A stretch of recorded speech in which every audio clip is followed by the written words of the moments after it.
Hello guys, welcome to Phoenix What If. So in this video, we will see, what if Naruto was reborn as a Shihōin clan member and fell in love with Yoruichi?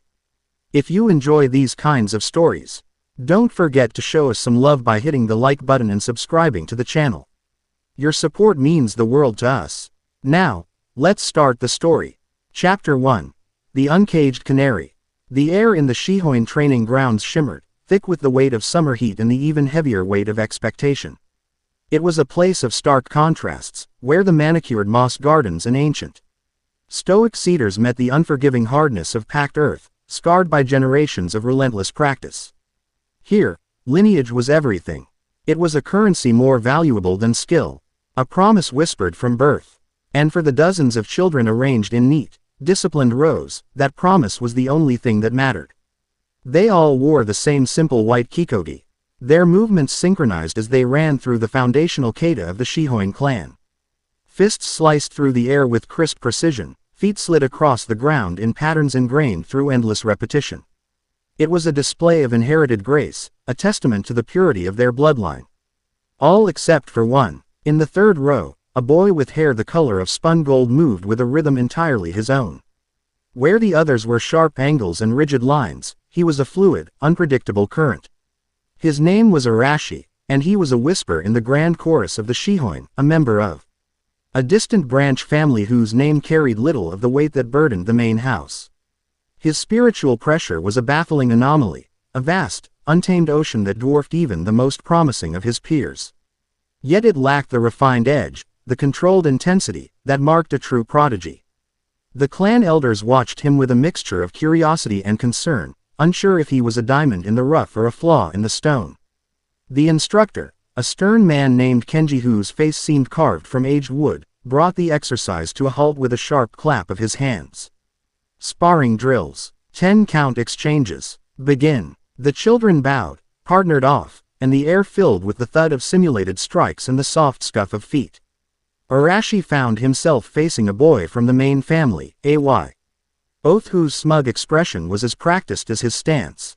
The boy's name was Takaru, and he saw Arashi not as a clanmate, but as a stepping stone. Try to keep up, branch house, Takaru sneered, lunging forward in a blur of motion. His fist aimed squarely at Arashi's chest. It was a perfect textbook lunge, the kind lauded by the instructors. It was also perfectly predictable. Arashi didn't move, not in the way the others understood movement. He didn't sidestep, he didn't block. One moment he was there, the target of Takaru's flawless technique, and the next, he was simply not.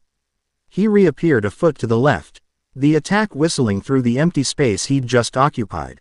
It wasn't the blinding speed of Shunpo, the flash step that was the Shihōin's claim to fame. It was something else, something quieter, more instantaneous. A flicker. Takaru stumbled, his momentum carrying him forward. A low murmur rippled through the observing children. On the raised veranda where the clan's matriarch and her most trusted retainers sat, a single eyebrow arched in interest. Arashi didn't press an attack. He just watched, his blue eyes calm and analytical. He saw the technique, the form, the arrogance. He saw the opening Takaru had left, a gaping flaw born from overconfidence.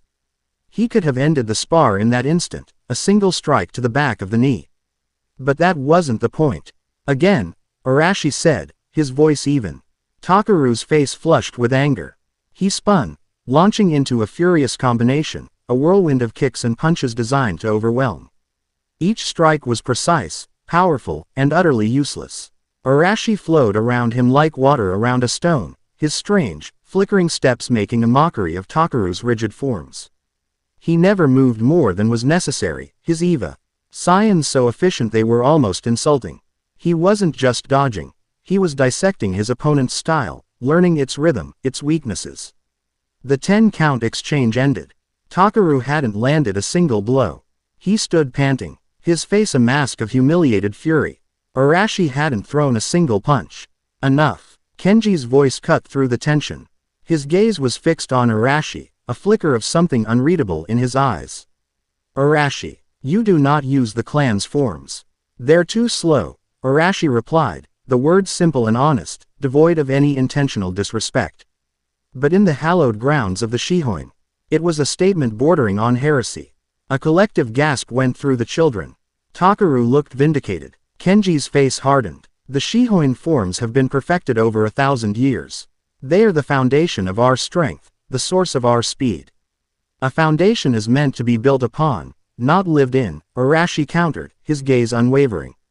He felt a familiar pull. A faint echo from a life he couldn't quite remember but could never forget. The feeling of being an outsider, of seeing the world through a different lens. Before Kenji could deliver the scathing reprimand that was forming on his lips, a new voice, clear and melodic as a striking bell, sliced through the heavy air. He has a point. All heads turned towards the veranda. Lounging on the polished wood, legs dangling over the edge with a casual disregard for propriety, was a girl with striking violet hair tied in a long ponytail and eyes the color of molten gold. She had a mischievous grin on her face, a spark of playful rebellion that was at odds with the stoic dignity of the elders seated behind her. She was Yoruichi Shihōin, the 22nd head of the clan in waiting, the heiress, the Flash Princess. And she was utterly, completely bored. She hopped down from the veranda, landing with the silent grace of a cat. The other children immediately straightened, their awe and reverence palpable. Yoruichi ignored them, her golden eyes fixed solely on Arashi. She circled him slowly, her gaze sharp and appraising, like a predator sizing up an interesting new species of prey. "You're the one they whisper about," she said, her voice a low purr. The Branch family boy with the ocean of power and none of the sense to put it in a bottle. Arashi met her gaze without flinching. "Is that what they say?" "Among other things," she grinned, stopping in front of him. "They say you're disrespectful, that you lack discipline. They say you move wrong." She leaned in closer, her voice dropping to a conspiratorial whisper. "But I think you move interestingly." She straightened up and turned to the stunned instructor. "Kenji, I'll take this one for the next drill." Kenji looked aghast. "Lady Yoruichi, that is highly unorthodox." "He is interesting," Yoruichi finished for him, her tone leaving no room for argument. She turned back to Arashi, a predatory glint in her eyes. "Let's see if that street range flicker of yours is just a party trick, or if there's any substance behind the smoke." A space was cleared immediately. The air crackled with anticipation. This was more than a sparring match, it was a spectacle. The revered heiress against the peculiar outcast. The pinnacle of Shihōin tradition against the boy who scorned it. Yoruichi settled into a low, relaxed stance, a stark contrast to the rigid forms of the others. It was the posture of a beast of prey, coiled and ready to explode. "No counts. No points. The match ends when one of us can't continue." "Agreed." Arashi gave a slow nod, his own body relaxing. He mirrored her readiness, not her stance. His energy, that vast, untamed ocean, began to churn. He could feel a strange resonance with her, a shared spirit that chafed under the yoke of tradition. "Agreed," he said. The silence that followed was absolute. Then, Yoruichi vanished. She didn't just move fast, she tore a hole in the air. Her shunpo was a thing of violent beauty, a controlled explosion of spiritual power that left the world struggling to catch up. She appeared behind Arashi, her hand a knife-edged chop aimed at the back of his neck. But Arashi was already gone. He didn't use his flicker. He simply felt her. He felt the shift in the air, the spike of her spiritual pressure, the killing intent, a language he understood on a primal, cellular level. He dropped, his body sinking towards the ground as her attack sliced through the space where his neck had been. He twisted in midair, one hand pushing off the packed earth, and launched himself at her, not with a strike, but with a grapple. Yoruichi's eyes widened in surprise. No one ever tried to grapple with a Flash Master. It was suicide. But Arashi wasn't playing by the rules. He was improvising, turning the fight into a chaotic, messy brawl. She disengaged with a burst of speed, creating distance. Her grin was wider now, fiercer. The boredom was gone, replaced by a raw, exhilarating excitement. "Not bad. You've got instincts. You're fast," Arashi acknowledged, landing lightly on his feet. "But your speed has a rhythm. A beginning and an end." "Oh, and you think you can keep up with it?" she challenged, her voice dripping with playful arrogance. "I don't have to," he replied. "I just have to be where you're going." And the dance began. It was nothing like the sanitized spars that had preceded it. This was a storm. Yoruichi was lightning, her movements impossibly fast, each strike a thunderclap. She attacked from every angle, a whirlwind of fists and feet, her mastery of Hakuda, the clan's hand-to-hand combat style. On full display, she was a torrent, expecting to smash through his defenses and overwhelm him. But Arashi was the stone in the river. He didn't try to match her speed. He couldn't. Instead, he relied on his uncanny perception and his strange, instantaneous shifts. He would flicker, vanishing just as a kick was about to connect, reappearing in her blind spot. He used her momentum against her, redirecting a punch with an open palm, using a leg sweep to disrupt her footing. He wasn't fighting like a Shihōin. He was fighting like a survivor. The elders on the veranda were speechless. They were watching their sacred techniques, the art form of their clan, being systematically dismantled by a boy who refused to use them. He was using a style that was formless, chaotic, and brutally effective. Yoruichi was laughing now, a sound of pure, unadulterated joy. She was being challenged, truly challenged, for the first time in her life. This wasn't a lesson or a drill. This was a real fight. A conversation spoken in the language of combat, and her opponent was fluent. She increased her speed, pushing her shunpo to its limits. The world blurred into a maelstrom of motion. Her violet hair a streak of color in the chaos. She feinted, a high kick that was a distraction for the real attack, a low, powerful sweep. Arashi saw it coming. He felt it. But this time, he didn't flicker away. He met it head-on. He dropped to one knee, slamming his palm onto the ground. Bakudo number 1. Sigh. The incantation was a surprise, but the effect was a shock. A brilliant wave of golden spiritual energy erupted from his palm, not to bind her as the spell was intended, but to blast upwards, catching her sweeping leg and throwing her off balance. It was a completely unorthodox application of a rudimentary binding spell. Yoruichi tumbled through the air, but her acrobatic grace was innate. She twisted, landing lightly on her feet, her golden eyes wide with astonishment. You used a Kido spell. In the middle of a Hakuda exchange. You left an opening, Arashi said, rising to his feet. He felt a surge of energy, a familiar warmth spreading through him. It was the echo of a nine-tailed fox. A power he didn't understand but instinctively knew how to wield. His spiritual pressure flared, no longer just a vast, untamed ocean, but an ocean with a powerful, undeniable tide. For a fleeting moment, as his power surged, a tremor, imperceptible to all but the most ancient and powerful beings, ran through the very fabric of the Seraite. In the chambers of the First Division, the captain-commander, Genryusai Shigekuni Yamamoto, opened one eye, his senses detecting a minuscule ripple in the spiritual balance, a pebble dropped into a deep, still lake. He dismissed it as an anomaly. But the feeling lingered. Back in the training grounds, no one noticed the cosmic shudder. All eyes were on the two young prodigies. Yoruichi's grin was gone, replaced by a look of intense, burning focus. She had underestimated him. He wasn't just an interesting oddity. He was a genuine puzzle, a fighter who broke all the rules because he was making his own. All right, she said, her voice low and serious. No more games. Quote. She settled back into her stance, but this time, something was different. A faint aura of white-hot spiritual energy, like heat haze, began to envelop her fists and back. It was the nascent form of a legendary Shihōin technique, a forbidden art that combined Hakuda and Kido into a devastating force. It was Shunko. Arashi felt the pressure skyrocket. This was different. This was real danger. His own spiritual energy roiled in response, the golden light of the fox remnant swirling just beneath his skin, visible to Yoruichi's heightened senses. They stared at each other across the packed earth. The student and the heir, the rebel and the princess. The heir was taut, humming with the power they both held in check. The spar was over. The real fight was about to begin. But it was a fight that would not happen today.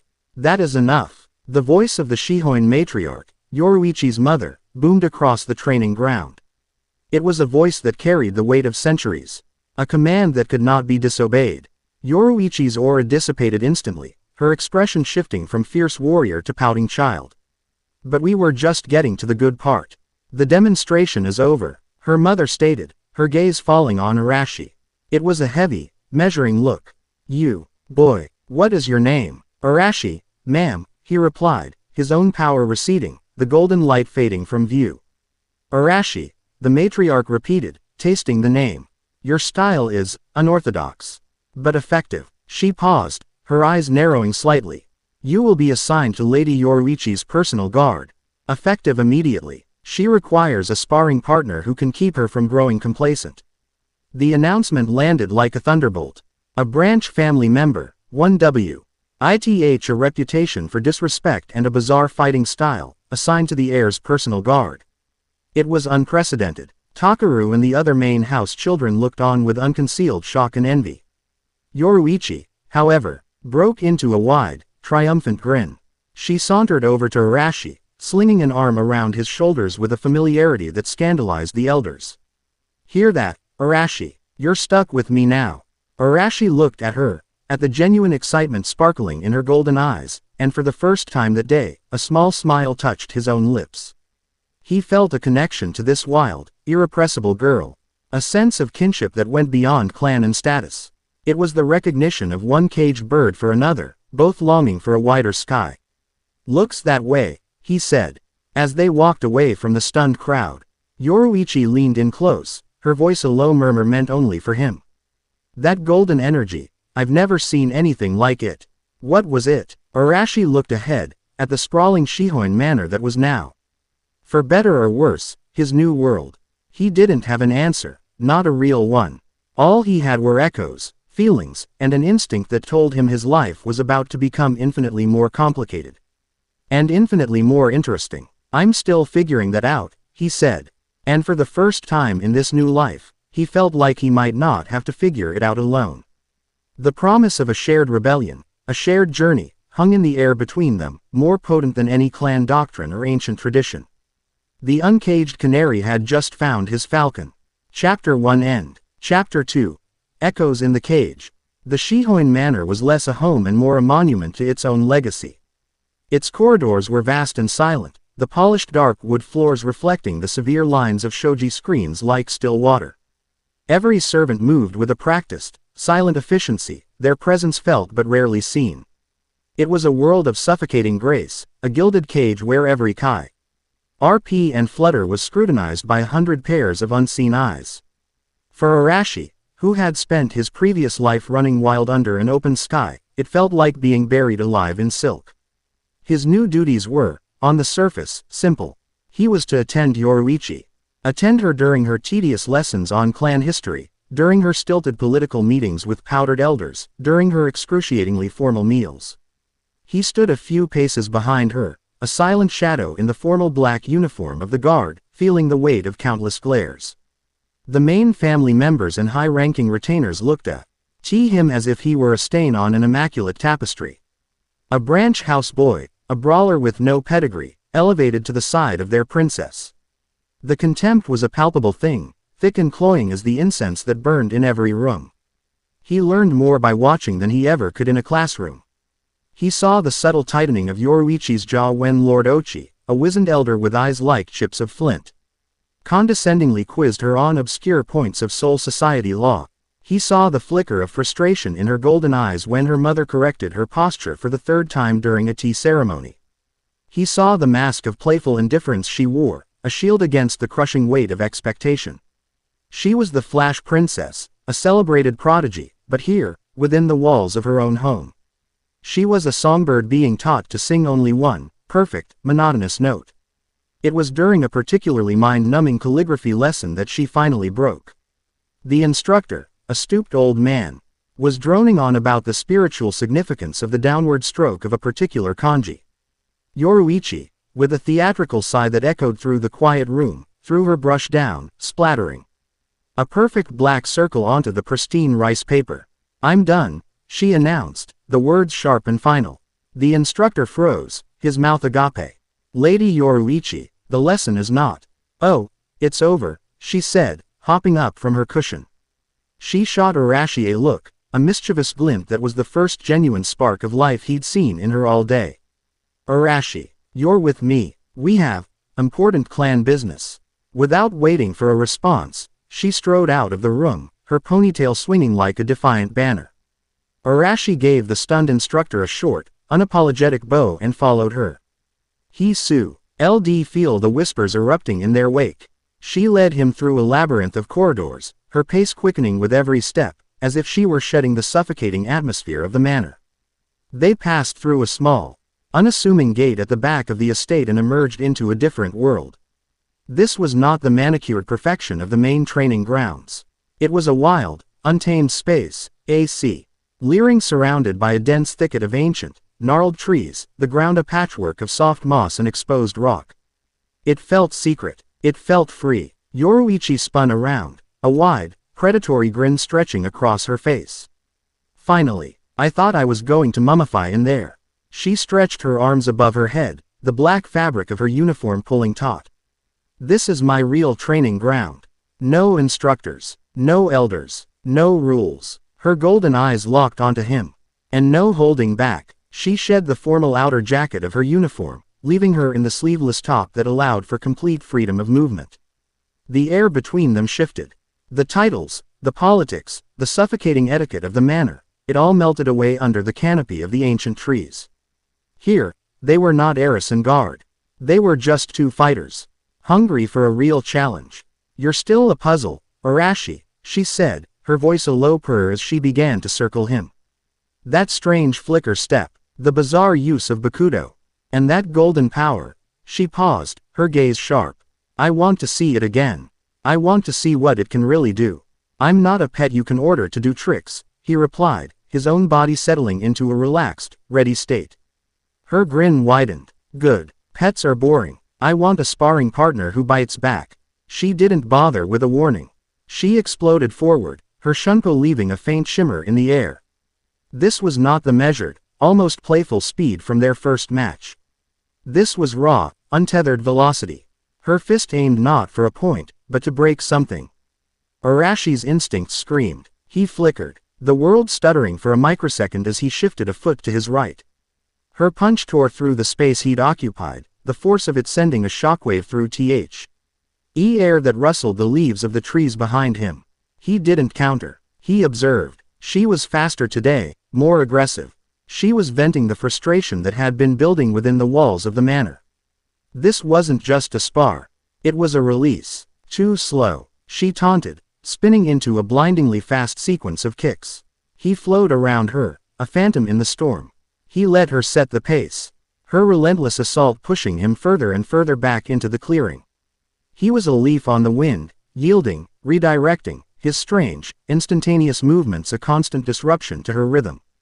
He could feel it again. That echo from his past. The chaos of a real battlefield, the need to adapt, to survive, to use an opponent's strength as their own undoing. Is that all you can do? She goaded, her attacks becoming even more ferocious. Dodge. Where's that golden fire, Arashi? Show it to me. He felt a flash of irritation. She was pushing him, prodding at something deep inside him he didn't understand and couldn't control. He parried a strike to his head, the impact jarring his arm, and in that moment of contact, a vision seared through his mind. A swirling ball of blue light in his palm, spinning with a furious, high-pitched shriek. The feeling of wind, sharp and cutting, molding itself to his will. The scent of ozone and the roar of a crowd. A name on his lips, Rasengan. The vision was so vivid, so real, that he staggered back, his defense faltering. His head throbbed, the memory an alien implant in his own mind. What was that? Yoruichi saw the opening instantly. She didn't hesitate. Her foot swept out, hooking his ankle, and she drove her shoulder into his chest, sending them both tumbling to the mossy ground. She landed on top, straddling his chest, her hands pinning his wrists to the earth. She was panting slightly, her face flushed with exertion and victory.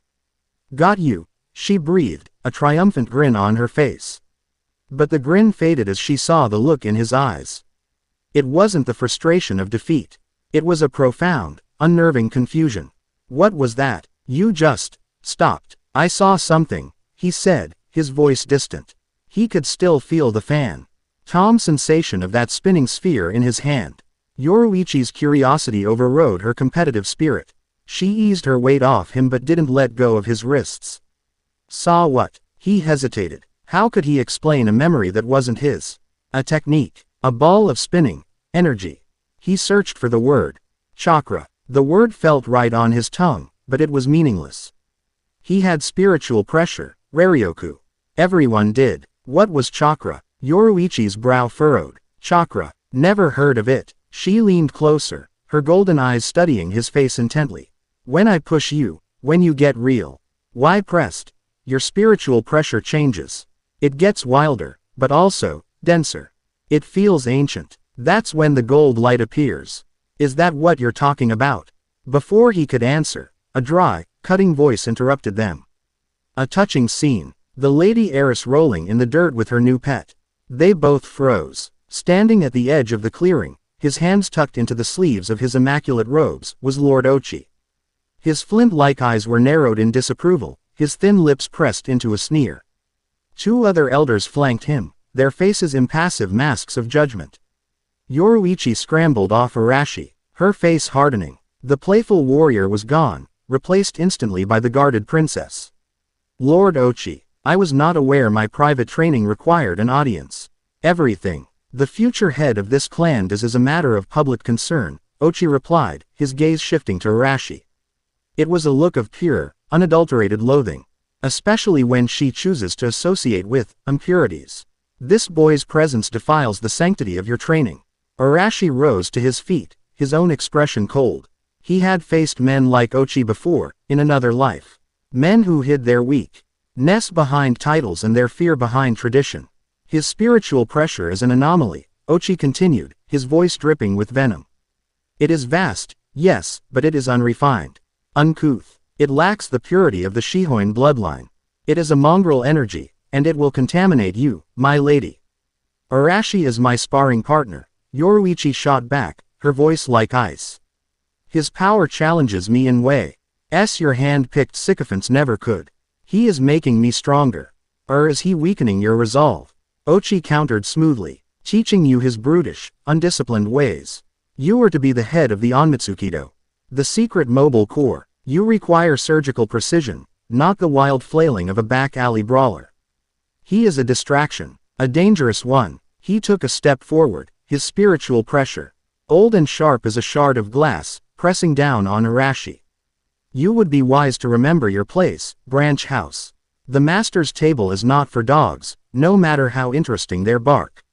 Arashi met the crushing pressure without flinching. He let his own vast ocean of energy rise to meet it, not with aggression, but with an immovable, unyielding calm. The old man's sharp pressure was like a rock skipping across the surface of a fathomless sea. Ochi's eyes widened slightly in surprise at the boy's resilience. My apologies, Lord Ochi, Arashi said, his voice dangerously level. I was under the impression I was a member of the Shihōin clan, not a stray you found in an alley. Ochi's face purpled with rage, but before he could speak, Yoruichi stepped between them. That is enough. Arashi is here by my mother's command and mine. If you have an issue, you may take it up with her. Her tone was a clear dismissal, an exercise of the authority she so rarely chose to wield. Lord Ochi held her gaze for a long, tense moment, then gave a curt, mocking bow. As you wish, Lady Yoruichi. But do not forget that a chain is only as strong as its weakest link. And this clan has no room for weakness. With a final, venomous glare at Arashi, he and his attendants turned and melted back into the shadows of the forest. The clearing was silent for a long time after they left. The tensio of the confrontation still hung heavy in the air. I'm sorry, Yoruichi finally said, her back still to him. I didn't realize they'd follow me here. They don't like me, Arashi stated simply. They don't like change, she corrected. Turning to face him, the frustration was back in her eyes, but now it was mingled with a weary sadness. They want me to be a perfect copy of my mother, and her mother before her. They want a predictable, controllable leader who will uphold every single dusty tradition they hold so dear. You're the opposite of that. You're unpredictable, and that scares them. She walked over to a large, moss-covered rock and sat down, her shoulders slumping. This cage, sometimes it feels like it's shrinking. Arashi walked over and stood beside her. He understood. He remembered a village that had once looked at him with the same fear and mistrust. He remembered the loneliness of being different. He was wrong, Arashi said quietly. Your strength isn't in your precision. It's in your unpredictability. It's in that fire you have when you stop playing their games. Yoruichi looked up at him, a ghost of a smile on her lips. And what about you? What about that golden fire of yours? And those memories? He looked at his own hands, half expecting to see that swirling blue sphere. I don't know. It's like there's a whole other person living inside my head, bu. I can only hear him when I'm in a fight. It's all just echoes and feelings. A new resolve hardened Yoruichi's expression. The weariness vanished, replaced by the sharp, determined glint he'd seen in their first spar. She stood up, her energy renewed. Then we figure it out, she declared. Ochi and the rest of the fossils think your power is a contamination. I think it's a key. She grabbed his wrist, her grip firm. Come on. If the living can't give us answers, maybe the dead can. She pulled him along, back towards the suffocating elegance of the manor. But this time, they didn't head for the main halls. She led him down a flight of stone stairs, into the cool, silent depths beneath the estate. She stopped before a massive, unadorned iron door, sealed not with a lock, but with a compel. Ex-Kido barrier that hummed with ancient power. This is the Shihōin Forbidden Archive, she whispered, her eyes gleaming in the dim light. It holds the secrets, the mistakes, and the forbidden Tekken. IQs our clan has collected for 1,000 years. Things Ochi would have burned if he could. She placed her palm on the door. The Kido seal flared, recognizing her spiritual signature, and with a deep groan of protesting metal. The great door swung inward, releasing a wave of dry, dusty air that smelled of forgotten knowledge and potent magic. If there's an explanation for what you are, she said, looking from the dark, scroll-filled chamber back to him, her golden eyes burning with a fierce, shared purpose, we're going to find it in here. They were no longer just sparring partners. They were co-conspirators, rebels against a world that sought to define them, standing at the threshold of a mystery that connected his forgotten past to her uncertain future. Chapter 2 End. Chapter 3. Whispers of the Fox and the God of Thunder. The air in the Forbidden Archive was a physical presence. It was cold, still, and tasted of dust and decay, a stark contrast to the vibrant, living energy of its two intruders. Towering shelves, carved from a wood so dark it seemed to drink the light, stretched up into an oppressive gloom, each one groaning under the weight of countless scrolls. Most were bound in faded leather and sealed with simple wax, but others were encased in iron boxes or wrapped in chains etched with dormant Kido spells, their contents humming with a dangerous, contained power. This wasn't a library, it was a cage for forgotten ideas. By the gods, Yoruichi breathed, her voice a hushed echo in the vast silence. Her usual swagger was tempered by a genuine awe. I've heard stories, but I never imagined. It's a tomb, Arashi said, his eyes scanning the shelves. He could feel the residual energy clinging to the scrolls, faint whispers of the souls who had written them. Some were calm and scholarly, others frantic and desperate, and a few felt like screams trapped in parchment. Yoruichi shot him a grin, her adventurous spirit quickly overriding her reverence. Well, let's do a little grave robbing, shall we? Quote, she was a whirlwind of decisive energy. While Arashi was still taking in the scale of the place, she was already pulling scrolls from the shelves, her knowledge of the clan's arcane cataloging system unerring. We need to find texts on soul anomalies, spiritual symbiosis, anything that deviates from standard Raryoku theory. Ochi and his fossils would have labeled it all forbidden heresy, and buried it in the deepest, dustiest corner. They set up a small camp in a less cluttered alcove, a single Kido light sphere casting a warm, conspiratorial glow and their faces and the growing pile of scrolls between them. For hours, they worked. The world outside, with its rigid schedules and suffocating politics, ceased to exist. Here, surrounded by the ghosts of disgraced scholars and radical thinkers, they were free.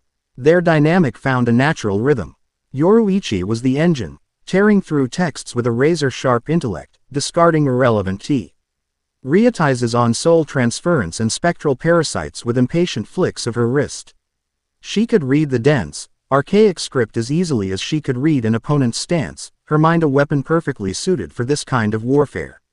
Arashi was the compass. He couldn't always decipher the complex theories, but he had an instinct, a gut feeling that guided them.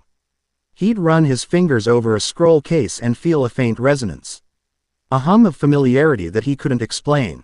This one, he'd say, and more often than not, the scroll would contain a fragmented reference, another piece of their impossible puzzle. They found whispers of what they were looking for in the margins of forgotten texts. A disgraced captain's journal spoke of vessels, souls powerful enough to contain beings of pure energy. A scroll on advanced Kido theory mentioned the theoretical possibility of merging with a sentient spiritual entity, but dismissed it as a suicidal fantasy. The words were alien, yet the why tugged at the edges of Arashi's fragmented memories. Jinchuriki, Biju. The terms surfaced in his mind like bubbles from a deep, dark well, potent but meaningless. It's like they were all writing around a subject they were too scared to name directly, Yoruichi muttered, unrolling a particularly brittle scroll that crumbled at the edges. She had smuggled in a basket of sweet buns and 2 flasks of tea from the kitchens. And the casual intimacy of them sharing food in the secret darkness felt more real than any of the formal meals they'd been forced to endure. Maybe the names were erased, Arashi suggested, taking a bun. His eyes were unfocused, staring at the Kido light as if trying to see something in its glow. He was trying to grasp the memory of the spinning blue sphere again. He held out his palm, trying to will it into existence. Spiritual particles, the reishi that composed the soul society, began to gather above his hand. They swirled, coalesced, but it was a chaotic, unstable cloud, nothing like the perfect, compressed sphere from his vision. It was like trying to shape water with a net. Yoruichi watched, fascinated. She leaned forward, her golden eyes narrowed in concentration. You're trying to force it. In Kido, you don't force the reishi, you guide it. You give it a shape and a purpose with your will. She reached out, not touching him, but hovering her hand near his. Forget the power. Focus on the rotation. A perfect sphere, spinning in every direction at once. He closed his eyes, filtering out the distractions. He remembered the feeling. The high-pitched shriek. The sensation of a contained hurricane in his palm. He focused on the spin, and the chaotic cloud in his hand began to tighten, to compress. It was still unstable, flickering violently, but for a split second. It held a spherical shape. He felt a surge of exhilaration, a jolt of rightness. And then it collapsed, the reishi dissipating harmlessly into the air. He slumped back, frustrated but also strangely energized. Almost, Yoruichi agreed, a slow, impressed grin spreading across her face. A technique that requires no incantation. Arashi, what are you? He didn't have an answer. But for the first time, the question didn't feel lonely. Elsewhere in the Seraite, in a laboratory that was a chaotic symphony of bubbling beakers, crackling electrical equipment, and piles of books that threatened to trigger an avalanche, a young man with blonde, shaggy hair and intelligent gray eyes watched a series of delicate instruments with a thoughtful frown. A striped bucket hat was pushed back on his head, and a fan was held loosely in one hand, though he used it more for gesturing than for generating a breeze. Kazuki Urahara, 3rd seat of the 2nd Division and a rising star in the Onmitsukido, tapped a finger against a glass pane that showed fluctuating spiritual energy readings. Interesting. He and Yoruichi had grown up together. He knew her energy signature better than his own. He knew its sharp, explosive bursts when she used shunpo, its steady, intense hum when she was serious, and its lazy, cat-like warmth when she was bored. For the past few days, her signature had been spending hours at a time in close proximity to a new one, a signature that was, frankly, baffling. It was immense, a vast, deep well of power, but it was also inconsistent. It would lie dormant, then spike with a strange, dense quality he'd never encountered before. And for the last several hours, both signatures had been stationary, deep within the Shihōin grounds, in a location that, according to his maps, was supposed to be nothing more than a storage basement. A secret meeting, a new training regimen, he mused to his subordinate, a tall woman with dark hair and glasses. Our princess has found a new toy, it seems. He snapped his fan shut with a decisive click. And I, for one, am dying to know how it works. His curiosity, a force of nature as potent as any Zanpakuto, was piqued. A puzzle involving his oldest friend and an unknown power source was simply too irresistible to ignore. He began tinkering with a device designed to track and analyze unique spiritual particles, a faint, knowing smile playing on his lips. Lord Ochi was not smiling. He sat in a Spartan, shadow-filled room in a remote wing of the Central 46 compounds, a place where the official laws of the Seraite were often interpreted with a chilling flexibility. Across from him sat a man whose face was partially obscured by the high collar of his uniform, but whose eyes held the cold, detached patience of a master strategist. "The boy is a blight," Ochi said, his voice a low, venomous rasp. "His power is undisciplined, his presence is a mockery of our traditions, and he is filling Lady Yoruichi's head with rebellious notions. She defies me, scoffs at the elders. She is becoming unruly. Unruliness in a prodigy is often a sign of greatness, Lord Ochi," the man replied, his voice smooth and unnervingly calm. "But I take your point. An outside influence of unknown origin is a variable we cannot afford." "I want him watched," Ochi hissed. "I want his family, that pathetic, forgotten branch of ours, scrutinized. Find the source of this anomaly. Find the weakness. I want leverage." The man gave a slow, deliberate nod. "We have agents who specialize in delicate archival research. Any irregularities in his lineage will be brought to light. Unstable elements require careful observation. And sometimes," he added, a thin, cruel smile gracing his lips, "they require containment. Consider your request filed, my lord. We will be watching." Ochi left the meeting feeling a grim satisfaction. The gears of a machine far larger and more ruthless than his own clan had been set in motion. The boy, Arashi, would soon find that the disapproval of a few elders was the least of his concerns. Back in the archive, Yoruichi let out a triumphant gasp. "I've found it." Arashi crawled over to her side. She was holding a thick, heavy scroll bound not in leather, but in strips of blackened iron. The Kido seal on it was complex, a web of glowing blue lines that pulsed with a formidable power. "This isn't just a storage seal," Yoruichi murmured, tracing the lines with her finger. "This is a warning." Her eyes gleamed with defiance. "Good." She placed her palm flat against the seal.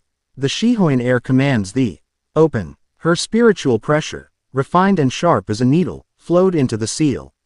The blue lines flared violently, resisting her, but her lineage was the key. With a sound like cracking stone, the lines shattered, and the iron bands fell away. A wave of immense, static-filled energy washed over them, making the hairs on their arms stand on end. Yoruichi unrolled the scroll carefully. The text was written in blood. The characters stark and aggressive. It was the personal journal of Shihōin Shigetsu, the fourth head of the clan, a man remembered in the official histories as a volatile and dangerously powerful leader. The histories called him a master of Hakuda. The scroll told a different story. It spoke of a forbidden art, an evolution of their clan's techniques. An art he called Shunko, Flash War Cry. He writes that Hakuda and Kido were never meant to be separate arts, Yoruichi read, her voice hushed with discovery. He believed true power came from merging them, cladding the body in high-density Kido to turn one's own limbs into weapons of devastating force. The scroll went on to describe Shigetsu's attempts to perfect the technique. He found his own spirit, UAL power insufficient to sustain the form. And so, he sought a catalyst, a source of raw, untamed power. He found it in the form of a Raiju, a legendary beast of lightning and thunder. He didn't defeat it, he performed a ritual, a dangerous gamble to bond its essence to his own soul. "The beast is not my servant," Yoruichi read aloud, her eyes wide. "It is a part of me. Its lightning flows in my veins. My rage is its thunder. Together, we are the storm.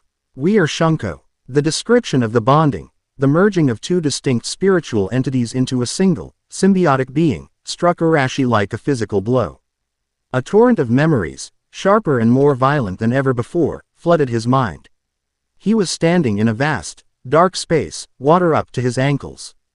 Before him loomed a cage of colossal red bars, a seal of paper fixed to the lock, and behind those bars, two immense, slitted eyes, burning with a hatred as old as the world itself, glared out at him. A voice, a roar that was not a sound but a feeling. A tidal wave of malice and power, crashed into his soul. "So, The jailer finally remembers his prisoner. The sheer force of the voice, the raw, undiluted power behind it, was overwhelming. He felt the phantom sensation of a burning energy, a malevolent cloak wrapping around him, bubbling his skin. A tail of red, seething energy swished behind him in the darkness. Kurama. The name exploded in his mind. And with it, his power erupted from his body. It was not the calm, vast ocean the elders had observed.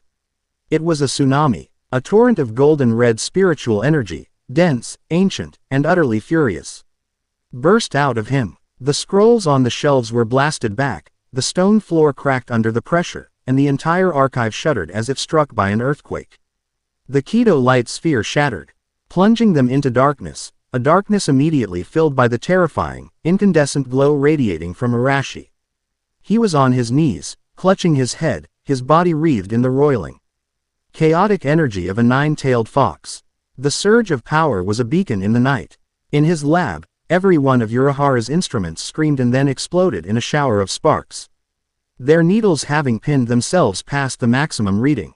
Lord Ochi's contact felt the tremor and allowed himself a predatory smile. And in the central barracks of the Gote 13, the old captain commander, Genryusai Shigekuni Yamamoto, who had been in a deep, meditative trance, opened both eyes. The first ripple had been a pebble. The second was a boulder. This was the mountain itself collapsing into the lake. He rose to his feet, his immense spiritual pressure, dormant for decades, beginning to stir like a waking volcano. He knew the location of the disturbance. The Shihōin grounds. Back in the archive, Yoruichi struggled against the crushing force of Arashi's power. She saw the pain and terror in his eyes. This wasn't his power, it was something inside him, fighting to get out. Arashi, fight it, she yelled, trying to reach him. The great iron door of the archive, which had been sealed for centuries, began to groan and buckle, not from the pressure inside, but from a new, even more terrifying pressure gathering outside. Someone, or something, was coming for them. The secret was out, and the cage was about to be broken open. Chapter 3 End. Chapter 4. The Lion's Jaw and the Canary's Song. The great iron door did not open. It vaporized. One moment it was a groaning, buckling sheet of ancient metal, the next it was a cloud of incandescent dust, blasted in, warred by a force that was less an attack and more a simple statement of presence. Through the shimmering, superheated air, a figure stepped into the archive. He was an old man, deceptively frail in appearance. His eyes closed as if in slumber. He leaned on a simple wooden staff, and the flames that licked and danced around his body, wreathing him in a cloak of pure destruction, seemed to pay him no mind. The air itself turned to plasma around him, and the stone floor began to glow and melt where his shadow fell. The oppressive weight of his spiritual pressure was a physical thing, a gravity that bent the room around him, silencing all thought and crushing all hope. This was not a Shinigami. This was a natural disaster given human form. Genryusai Shigekuni Yamamoto, captain commander of the Gote 13, opened his eyes. They were not the eyes of a frail old man. They were ancient, hard, and held the embers of a sun that had burned for 1,000 years. His gaze swept over the scene, the shattered shelves, the terrified princess, and the epicenter of the disturbance. He looked at Arashi, who was still on his knees, wreathed in a furious, alien energy, and his expression was one of absolute, unwavering judgment. Abomination. Yamamoto's voice was a low rumble, the sound of mountains grinding together. You will be purged. He raised his staff, and the flames around him coalesced, gathering into a sphere of unbearable heat. The very air began to scream. Wait. Yoruichi's voice, sharp and clear, cut through the oppressive silence. She moved, her shunpo a desperate flicker of motion, placing herself directly between Yamamoto's wrath and Arashi's writhing form. She stood with her arms spread wide, a fragile shield against a god's fury. Yamamoto's eyes narrowed. The inferno paused, hovering an inch from his staff. Step aside, child. You are the heir to a noble house. Do not die protecting a hollow-feed stray. He is not a hollow. Yoruichi shot back, her voice ringing with a conviction that defied the terrifying pressure bearing down on her. He is a Shinigami, a member of my clan. The energy that spills from him is a poison to the balance of our world, Yamamoto stated. His voice devoid of all emotion save for a chilling certainty. It is chaotic, malevolent. It does not belong here. Therefore, it must be erased. That is the law. Then the law is an ass. She retorted, her own spiritual pressure flaring around her, a brave but pitiful candle against his sun. You see a monster, but I see a boy who is lost and in pain. You would execute him without a trial, without even asking his name. While she spoke, Arashi was drowning. The torrent of Kurama's memories and malice was a tidal wave in his soul. He saw flashes of a burning village, felt the rage of 100 broken promises, heard the deep, guttural laughter of a demon who had known nothing but hatred. Let me out, boy, Kurama's voice boomed in his mind. This old fool's fire is nothing. I will show you real power. I will burn this entire world to ash for you. The golden red energy around him swelled, forming the spectral outline of a monstrous fox's head, its jaws snapping at the air.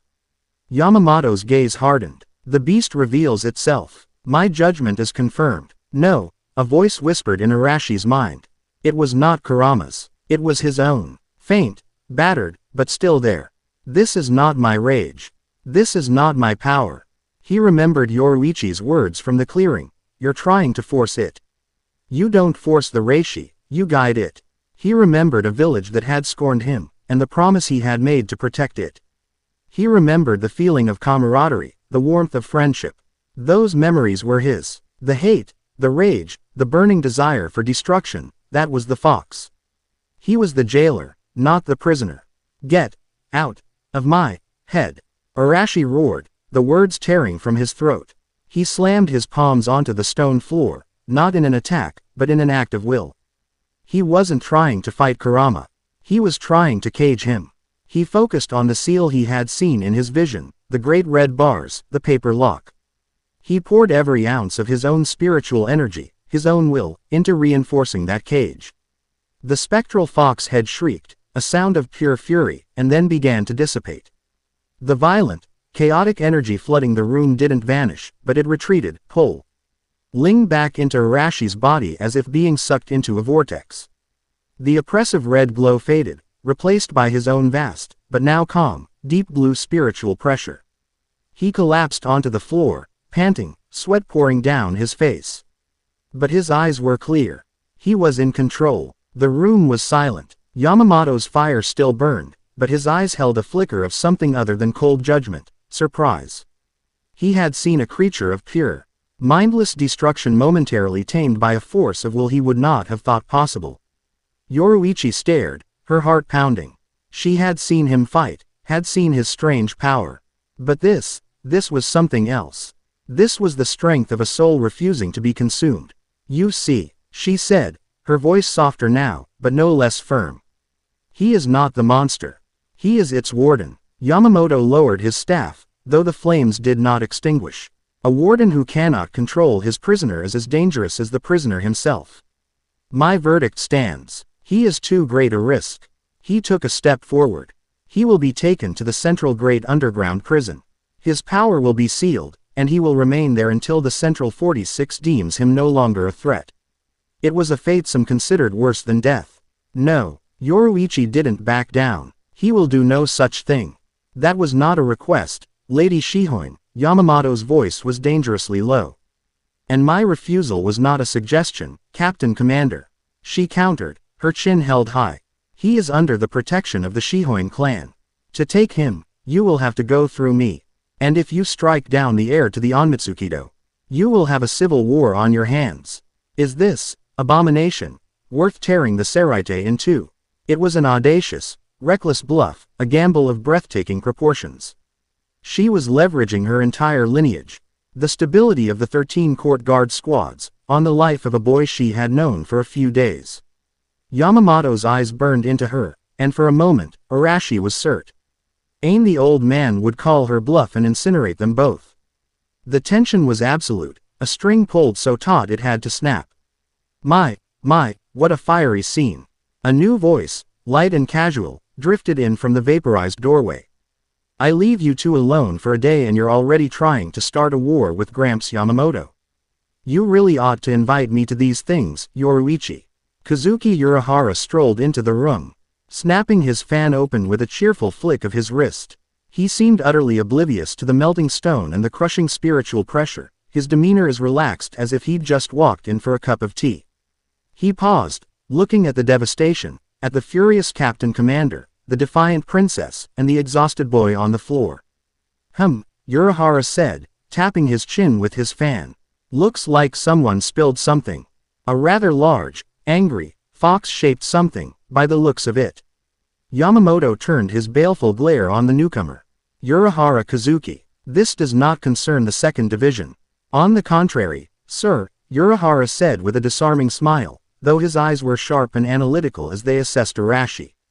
An unprecedented spiritual anomaly, a potential threat to the Seraite, and a power source of unimaginable proportions.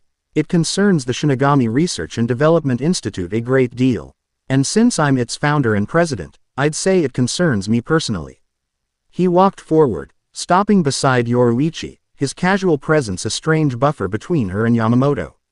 Execution and imprisonment are such permanent solutions, don't you think? Inefficient, even. You destroy or lock away a priceless source of data without ever understanding it. He crouched down, his gray eyes peering at Arashi with an unnerving, scientific curiosity. What we have here is not a monster. It's a research opportunity, a living paradox, a Shinigami soul acting as a container for something else. Something powerful and ancient. He looked up at Yamamoto. Instead of burying him in the Muken, why not let me study him? Under the direct supervision of the second division, of course. We can learn the nature of his power, its strengths, its weaknesses. We can forge a weapon. Or at the very least, create a contingency plan based on knowledge, not fear. Yamamoto listened, his expression unreadable. Yoruichi's bluff had been based on honor and politics.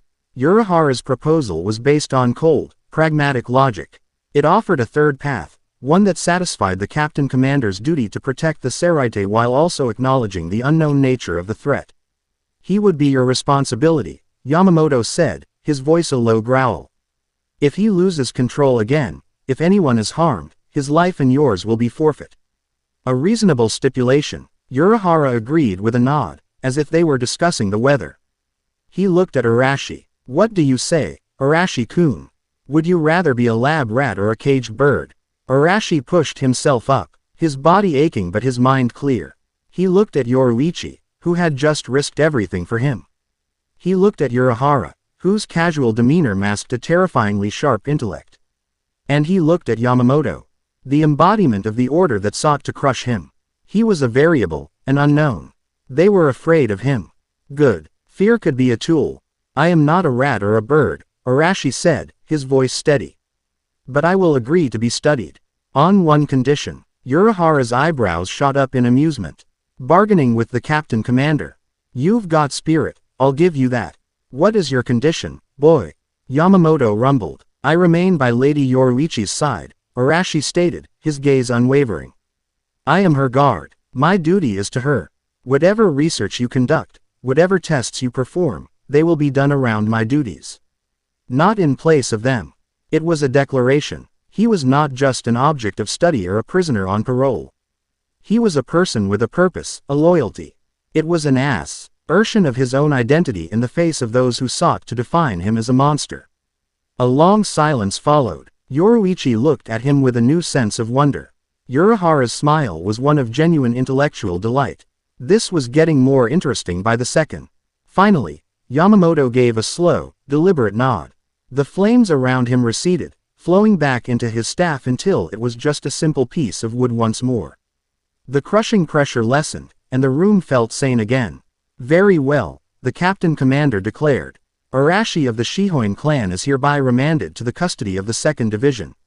Under the direct supervision of Kazuki Urahara, he will continue his duties as a guard to Lady Yoruichi Shihōin. But make no mistake, boy, his ancient eyes locked onto Arashi's. You are on a leash. The moment it snaps, I will be the one to put you down. With that final, chilling promise, he turned and walked out of the ruined archive, his presence vanishing as quickly as it had appeared. The three of them were left in the dust and the silence. The immediate crisis was over. Yoruichi finally let out a breath she didn't realize she'd been holding, her legs suddenly feeling weak. Urahara snapped his fan shut. Well, the scientist said cheerfully, that went better than expected. Now then, Arashi-kun. Let's go have a chat. I have about 1,000 questions for you, and I have a feeling the answers are going to change the world. Arashi looked at Yoruichi and saw the exhaustion, the relief, and the fierce pride in her eyes. They had faced down the lion and, against all odds, had not been devoured. They hadn't won their freedom, but they had won a chance. In the gilded cage of the Seraite, that was more than enough to start a rebellion. Chapter 4 End. Chapter 5. The Mad Scientist's Game and the Wasp's Sting. Kazuki Urahara's laboratory was an assault on the senses. It was a place of controlled, joyous chaos, a stark, screaming rebellion against the monastic silence of the Shihōin manor. Glass tubes filled with glowing liquids gurgled and hissed, intricate brass instruments ticked and whirred with unknown purpose, and towering stacks of books leaned at angles that defied both physics and common sense. The air hummed with the thrum of contained energy and smelled sharply of ozone, strange chemicals, and freshly brewed tea. For Arashi, it was a welcome reprieve. It was a place where things happened. Right then, Urahara announced cheerfully, sliding a pair of strange goggles over his eyes. Test number 1. Spiritual pressure response under extreme duress. Or, as I like to call it, let's see what happens when we poke the angry fox with a very big, very electrified stick. He gestured towards a large, reinforced chamber at the back of the lab. Yoruichi, who was perched atop a precarious stack of books and nibbling on a rice cracker, immediately hopped down. Absolutely not, she said, planting her hands on her hips. We agreed to observation, Kazuki. Not vivisection. It's perfectly safe, Urahara insisted, holding up a remote with a large, comical red button. Well, probably. The inner walls are lined with a sekiseki alloy that should, theoretically, dampen any catastrophic energy releases. The point is to measure the threshold. We need to know exactly how much pressure he can take before the seal begins to strain. Arashi looked from the chamber to Urahara's eager face. He understood the logic. To control something, you first had to understand its limits. I'll do it. Yoruichi whipped her head around to stare at him. Arashi, you don't have to. Yes, I do, he said, his voice calm. If I'm going to walk this leash Yamamoto put me on, I need to know how long it is. He stepped into the chamber. The heavy door hissed shut, leaving him in a stark white room. A moment later, a low hum filled the air, and arcs of brilliant white Keto energy began to lash out from emitters on the walls, striking his body. They weren't powerful enough to cause real damage, but they were a constant, aggravating sting, designed to provoke. In the control room, Urahara watched a series of gauges, his expression shifting from playful to intensely focused. Fascinating. Your baseline spiritual pressure is enormous, but your body's natural output is incredibly low, almost like it's being subconsciously suppressed. It's the most efficient energy conservation I've ever seen. He scribbled furiously in a notebook. As the intensity of the energy stings increased, Arashi felt the familiar, hot bubbling in his gut. Kurama was stirring, annoyed by the persistent pricks of energy. Insolent gnat, the fox's voice rumbled in his mind. Allow me to incinerate this ridiculous contraption. Stay put, Arashi commanded, focusing his will on strengthening the cage. On the gauges, Urahara saw a tiny, sharp spike in Arashi's energy output. It was a flicker of that dense, golden red power, but it vanished as quickly as it appeared. There, Urahara pointed. Did you see that, Yoruichi? He's not just holding it back, he's actively wrestling with it. He's fighting a war on two fronts, one against my machine, and one against himself. Yoruichi watched, her arms crossed, her expression a mixture of concern and pride. She saw the sweat beading on his brow, the tightening of his jaw. He was enduring, refusing to give the beast an inch. After an hour of escalating tests, Urahara finally called a halt. Arashi emerged from the chamber, looking drained but steady. Remarkable, Urahara said, offering him a flask of water. Your control is instinctual, illogical, even. You're using sheer willpower as a substitute for decades of training. He paced back and forth, tapping his fan against his chin. But willpower can be worn down. You need a tool, a regulator, something to help you manage the flow instead of just damming the river. He led them to a workbench cluttered with half-finished inventions. He picked up a small, intricate CER made of a dark metal and etched with complex, interlocking seals. I've been working on this. It won't suppress the power. Quite the opposite. Think of it as a focusing lens. It's designed to draw out a small, controlled amount of the fox's energy and filter it, converting its raw, malevolent nature into a purer, more usable form. It won't give you a torrent, but it might let you use a trickle. Arashi took the bracer. It was cool to the touch, and the seals seemed to hum with a quiet, waiting energy.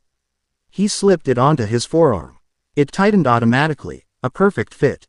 He felt nothing. It requires active engagement, Urahara explained. You have to consciously pull the power through the seals. It won't be easy. In fact, it'll be excruciatingly difficult. So, let's practice. He led them to a private training ground behind the lab. Spar with Yoruichi. But this time, I want you to try and use the bracer. Don't try for a big attack. Just try to channel a tiny bit of that power into your movements. A flicker. A burst of speed. Yoruichi grinned, cracking her knuckles. Finally, something fun. They faced each other. The air crackled. This was their element. As Yoruichi exploded forward, a blur of violet and black, Arashi focused on the bracer. He reached inward, towards the seething cauldron of Kurama's power, and tried to pull just a single drop. The backlash was instantaneous. A spike of searing, agonizing pain shot up his arm, as if he'd plunged it into fire. The fox's raw, hateful energy fought the seals, and the bracer glowed a dangerous red. He lost his focus, and Yoruichi's kick sent him stumbling back. Too much, Urahara called out. You're trying to pull, to take it. You have to persuade it, trick it. It's a negotiation, not a conquest. They continued for hours. Each attempt was a struggle, a fresh wave of pain. But slowly, painstakingly, Arashi began to get a feel for it. He learned that brute force was useless. He had to be subtle, using his own energy as a lure. Drawing a tiny thread of Kurama's power into the bracer's filter. Finally, in the middle of a complex exchange, as Yoruichi feinted and spun in for a strike, he managed it. He pulled a single, perfect thread of power through the seals. The bracer flashed gold, and a surge of clean, potent energy flooded his limbs. He didn't just flicker. For a fraction of a second, he moved with a speed that almost matched Yoruichi's shunpo, dodging her attack with inches to spare. They both froze, staring at each other. The air hummed with the aftershock of what he'd done. Yoruichi's eyes were wide, her grin feral. There it is. Quote. Arashi looked at the bracer on his arm, then at his hands. For the first time, he felt a glimmer of something beyond mere control. He felt the potential for mastery.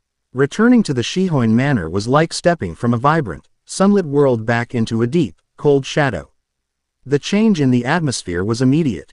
The whispers that had once followed him were gone, replaced by a fearful, resentful silence. The elders and retainers no longer looked at him with contempt, but with a wary apprehension, as if he were a chained wolf that might, at any moment, break its bonds. Yamamoto's decree had not made him an equal, it had made him a boogeyman. Lord Ochi and his attendants met them in the main hall. The old man's face was a polite, unreadable mask, but his eyes were like chips of ice. Lady Yoruichi, he said with a slight bow. And, Arashi Dono, I trust your studies, with the eccentric Mr.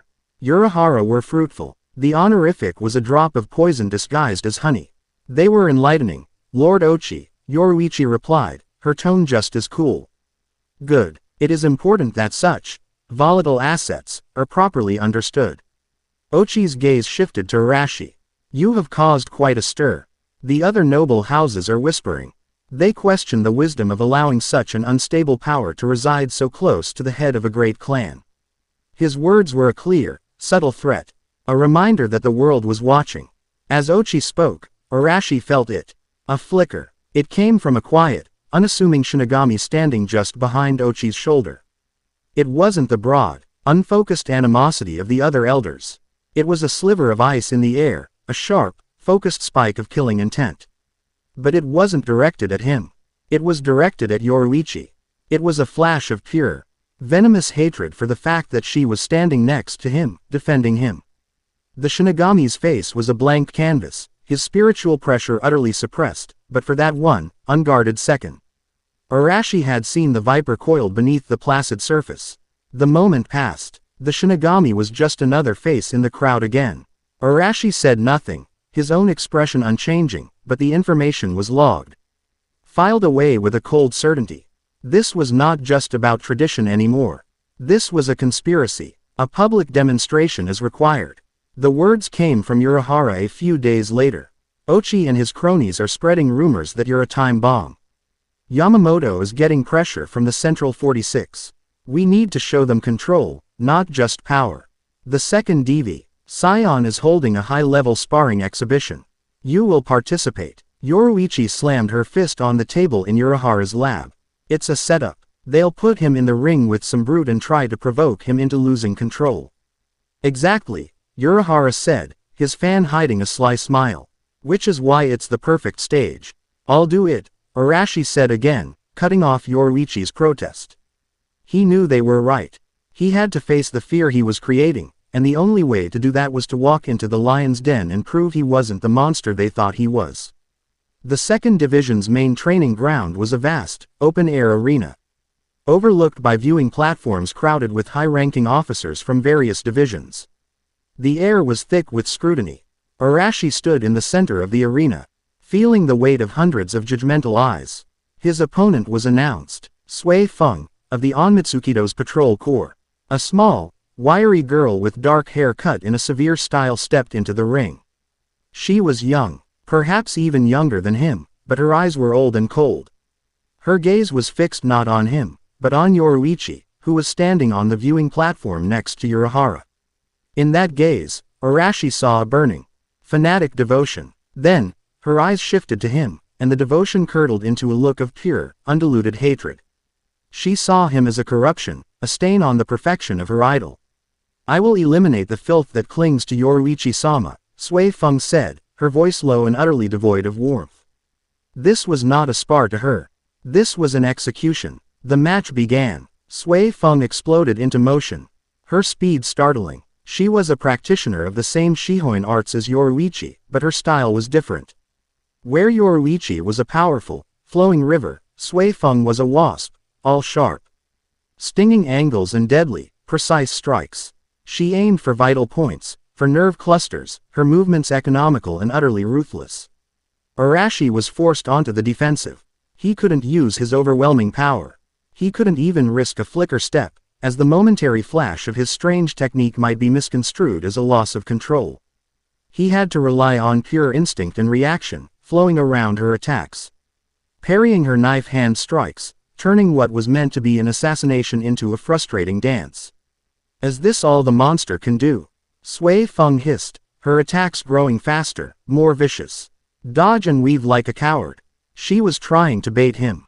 He knew it. The crowd knew it. He could feel Kurama's rising anger, the beast's pride wounded by the girl's insults. Stay down, he commanded. Frustrated by his flawless defense, Sui Feng made her move. She feinted a high kick and then dropped low, her hand glowing with a faint green kido.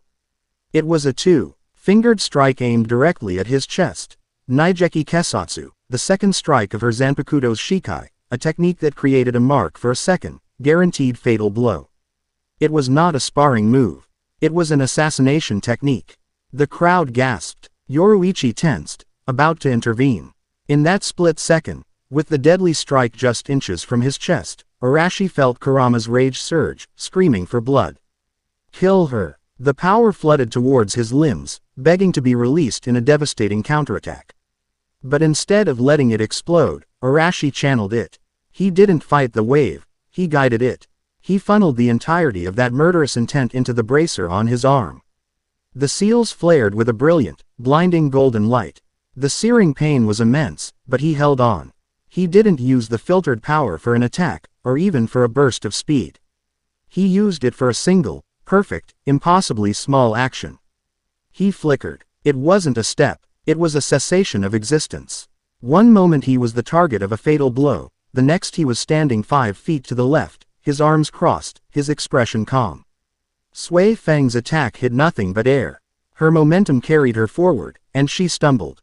catching herself on the ground, her face a mask of utter disbelief. She had been so certain, so focused, she hadn't even seen him move.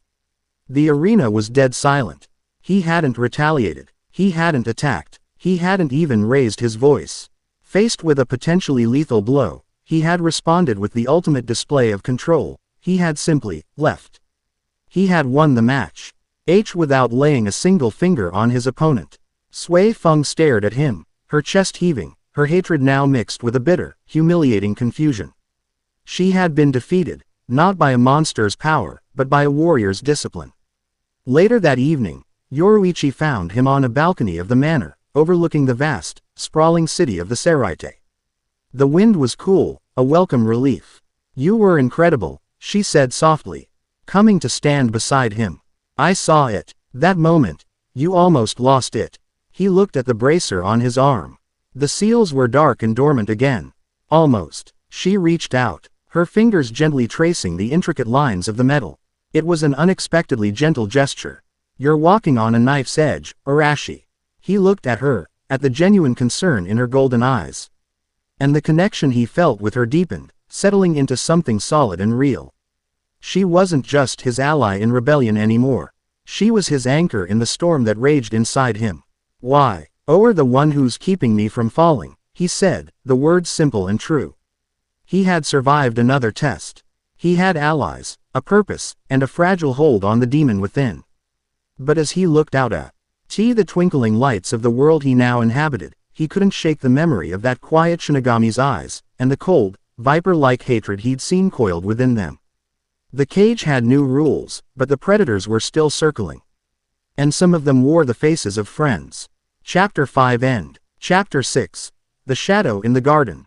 The secret clearing had become their sanctuary. Here, under the silent watch of the ancient trees, the suffocating layers of rank and expectation were stripped away, leaving only the pure, exhilarating truth of combat. Their spars were no longer just training, they were a conversation. A language spoken in the crisp snap of a block and the whisper of a footstep. "You're anticipating me again," Yoruichi said, her voice a low, laughing purr. She disengaged from a lightning-fast exchange, landing lightly on a moss-covered rock, her golden eyes gleaming. "It's annoying. You have a tell," Arashi replied, a faint smile on his lips. He didn't fall back into a formal stance. He simply stood, relaxed and ready, the dark metal bracer on his forearm a stark contrast to his skin. "Right before you use Shunpo, you shift your weight to your left foot. Just a fraction of an inch." Yoruichi's grin widened. "And you're starting to flow. You're not just a rock in the river anymore. You're becoming part of the current." It was true. Urahara's bracer, once a source of agonizing pain, was becoming an extension of his will. He could now draw on Kurama's power in tiny, controlled threads, weaving them into his movements.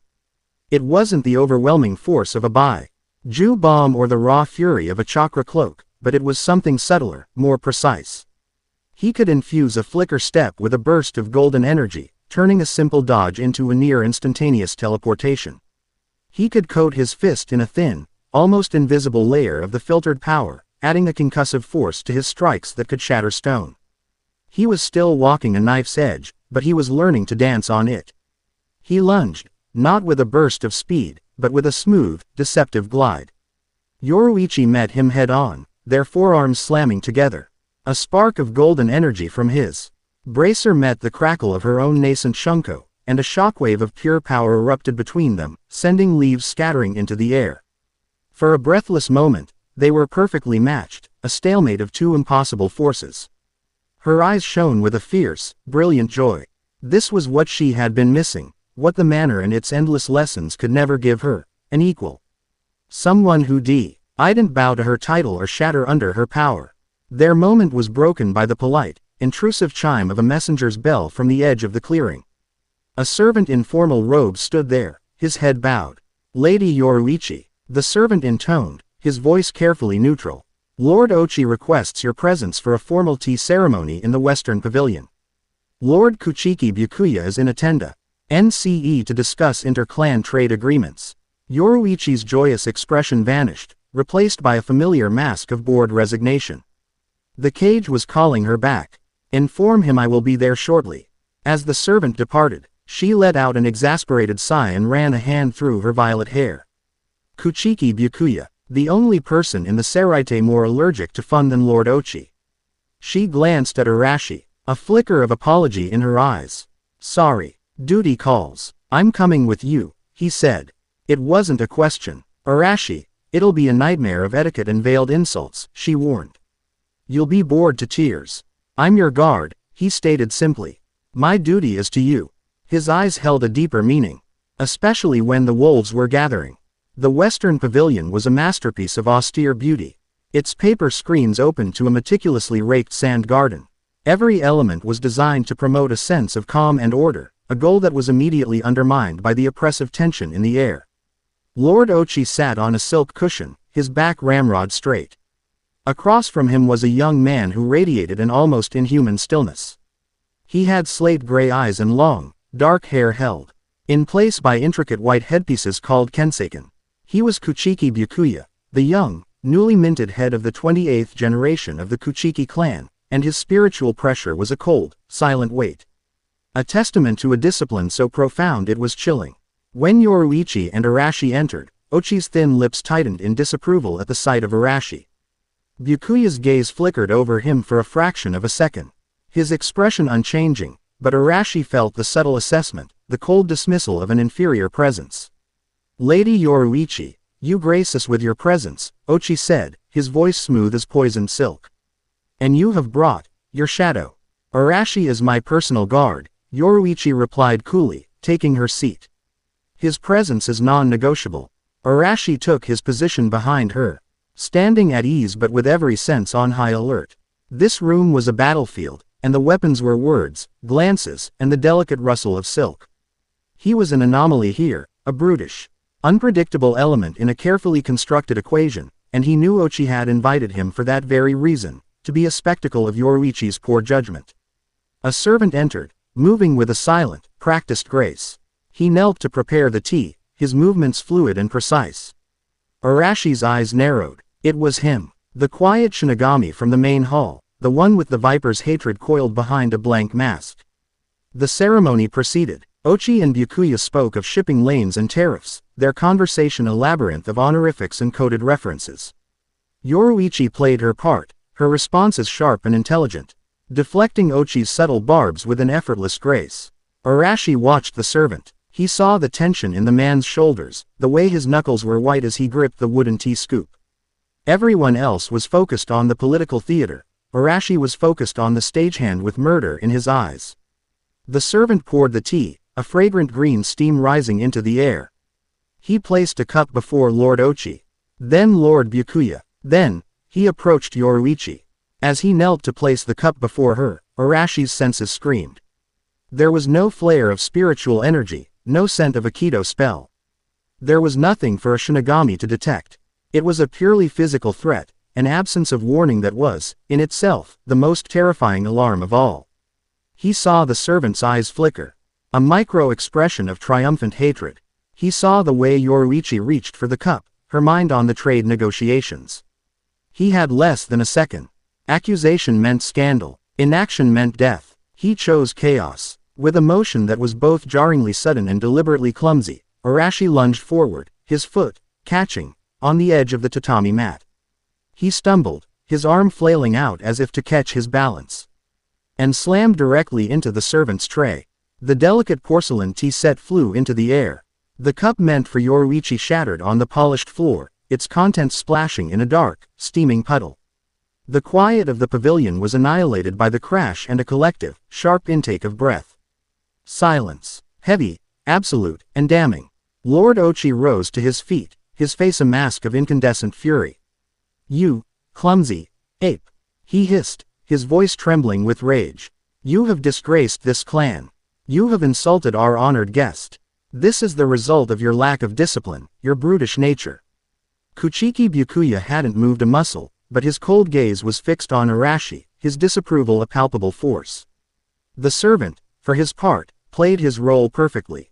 He looked utterly horrified, bowing his head so low his forehead nearly touched the floor, trembling. Yoruichi was frozen, caught between the political firestorm and the stark, undeniable certainty that Arashi did nothing by accident. "My deepest apologies, Lord Kuchiki, Lord Ochi," Arashi said, his voice level as he straightened up. He gave a short, formal bow, accepting the blame completely. "My footing was inadequate. The fault is mine alone. Fault does not begin to describe this sacrilege." Ochi spat. "You are dismissed. Return to your quarters until I decide upon a suitable punishment for this unforgivable display." Arashi bowed again, his eyes briefly meeting Yoruichi's. He gave her a look that was both an apology for the scene and a silent, urgent warning. Then he turned and walked from the pavilion, the weight of every glare a physical blow on his back. Later, in her private chambers, the storm broke. "What were you thinking?" Yoruichi demanded, pacing back and forth like a caged panther. The door was sealed, the room soundproofed by Kido. "Ochi wants you flogged and banished to the outer districts. The Kuchiki clan thinks we're barbarians. You handed them the perfect weapon to use against me. Against us. He was going to kill you," Arashi said, his voice quiet and absolute. She stopped pacing and stared at him. "What? The tea. It was poisoned," he explained. "It wasn't spiritual. It was something physical. I couldn't sense it, not in the usual way. But I could sense him. His intent. It was the same man from the hall, the one I told you about." She searched his face, looking for any hint of doubt, of paranoia.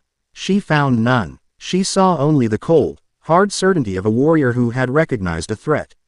And in that moment, she made her choice. She trusted him. Her instincts had screamed that Arashi was different, that he was important. Now, his instincts were screaming that she was in danger. She would not ignore them. "Proof," she said, her voice dropping to a conspiratorial whisper. "We have none. It's my word, and the word of a disgraced brute, against Ochi's favored attendant." "Then we get proof," Arashi replied. The knight was their ally. Yoruichi, the future head of the Onmitsukido, moved through the manor's hidden passages like a ghost, her knowledge of her own home's secrets absolute. She made her way to the servants' registry, her mind racing. An assassination attempt in her own home, under the nose of a Kuchiki lord, this was a power play of incredible audacity. Meanwhile, Arashi became a shadow in the gardens.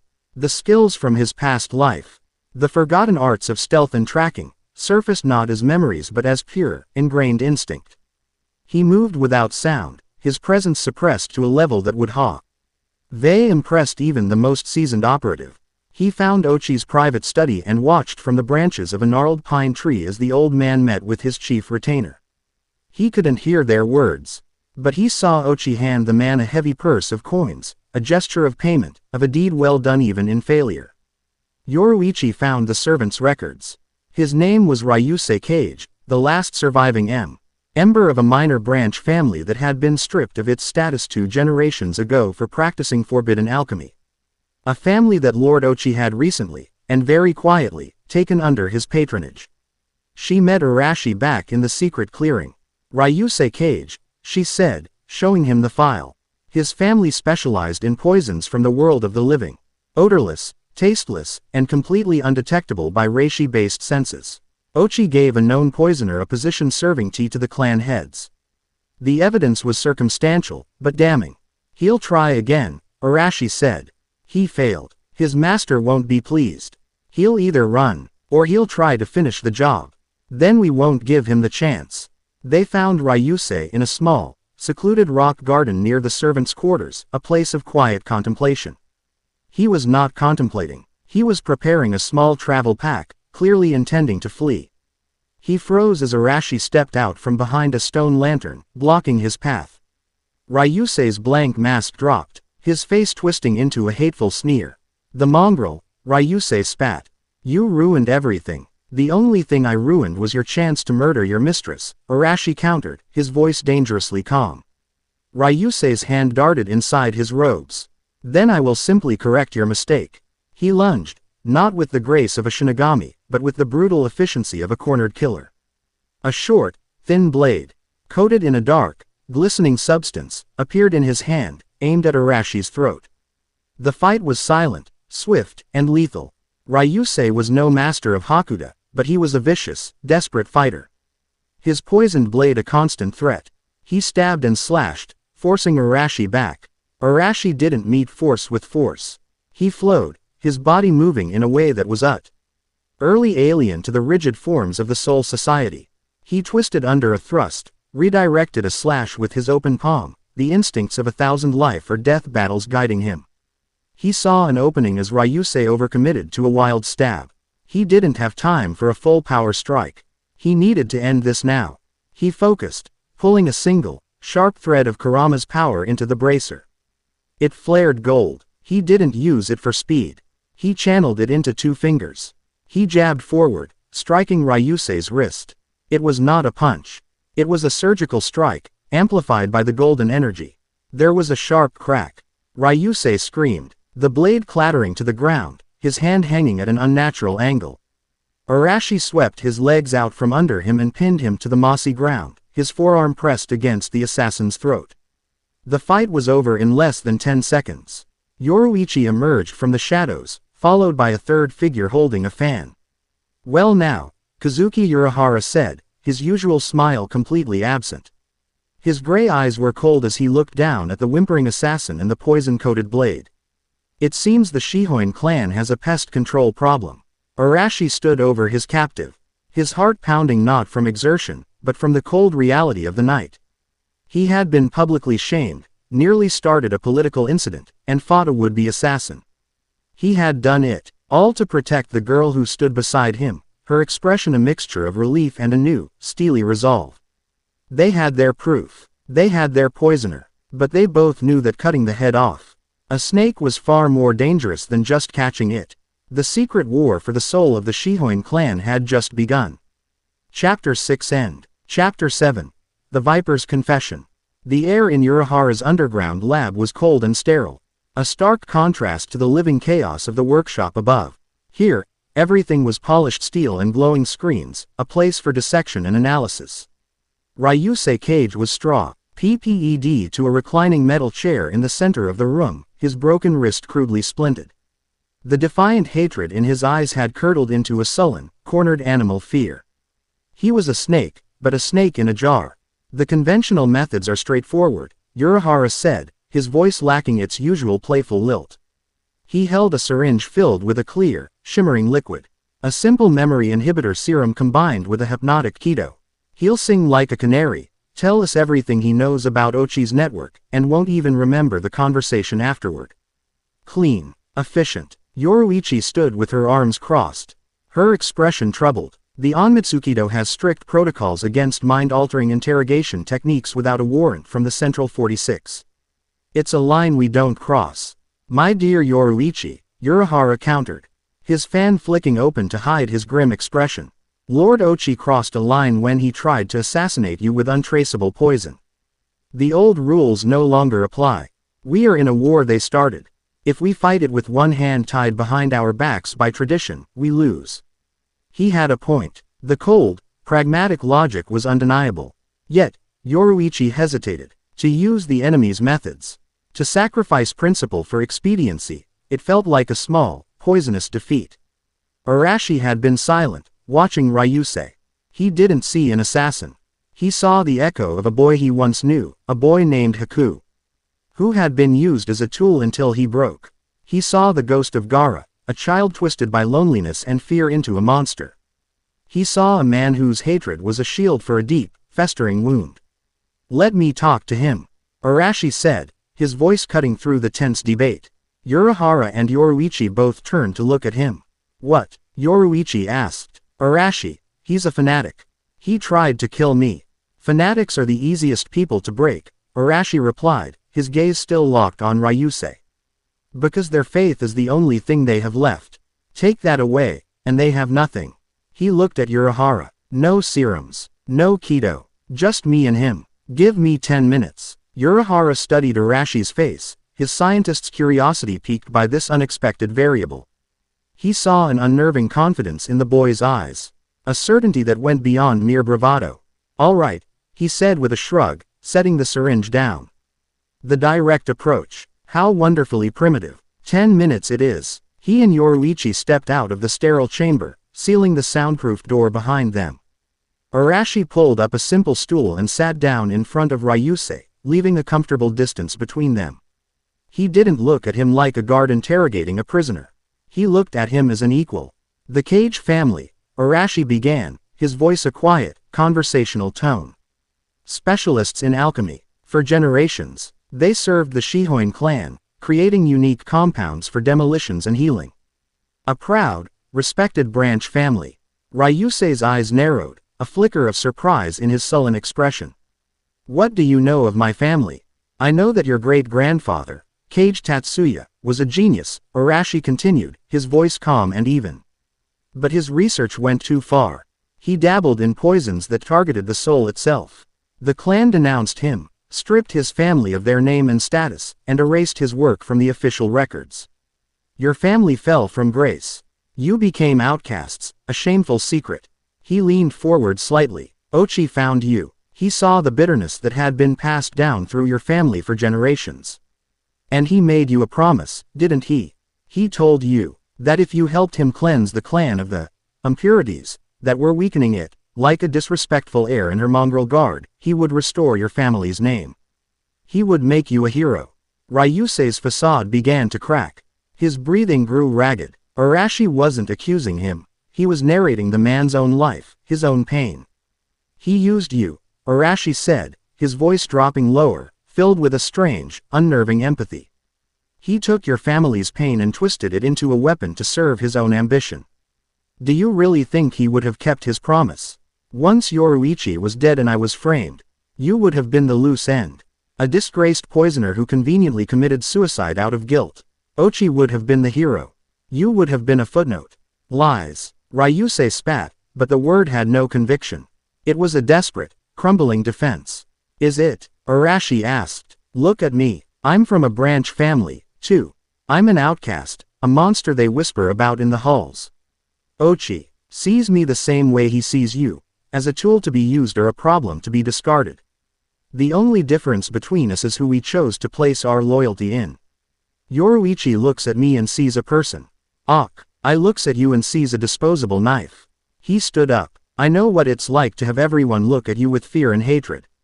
I know what it's like to be alone, to feel like you have to burn the whole world down just to feel its warmth. He paused, letting the words sink in. Ochi didn't offer you honor, Ryusei. He offered you a deeper cage than the one you were already in. Help us, and we can offer you the truth. He turned and walked towards the door, his back to the assassin.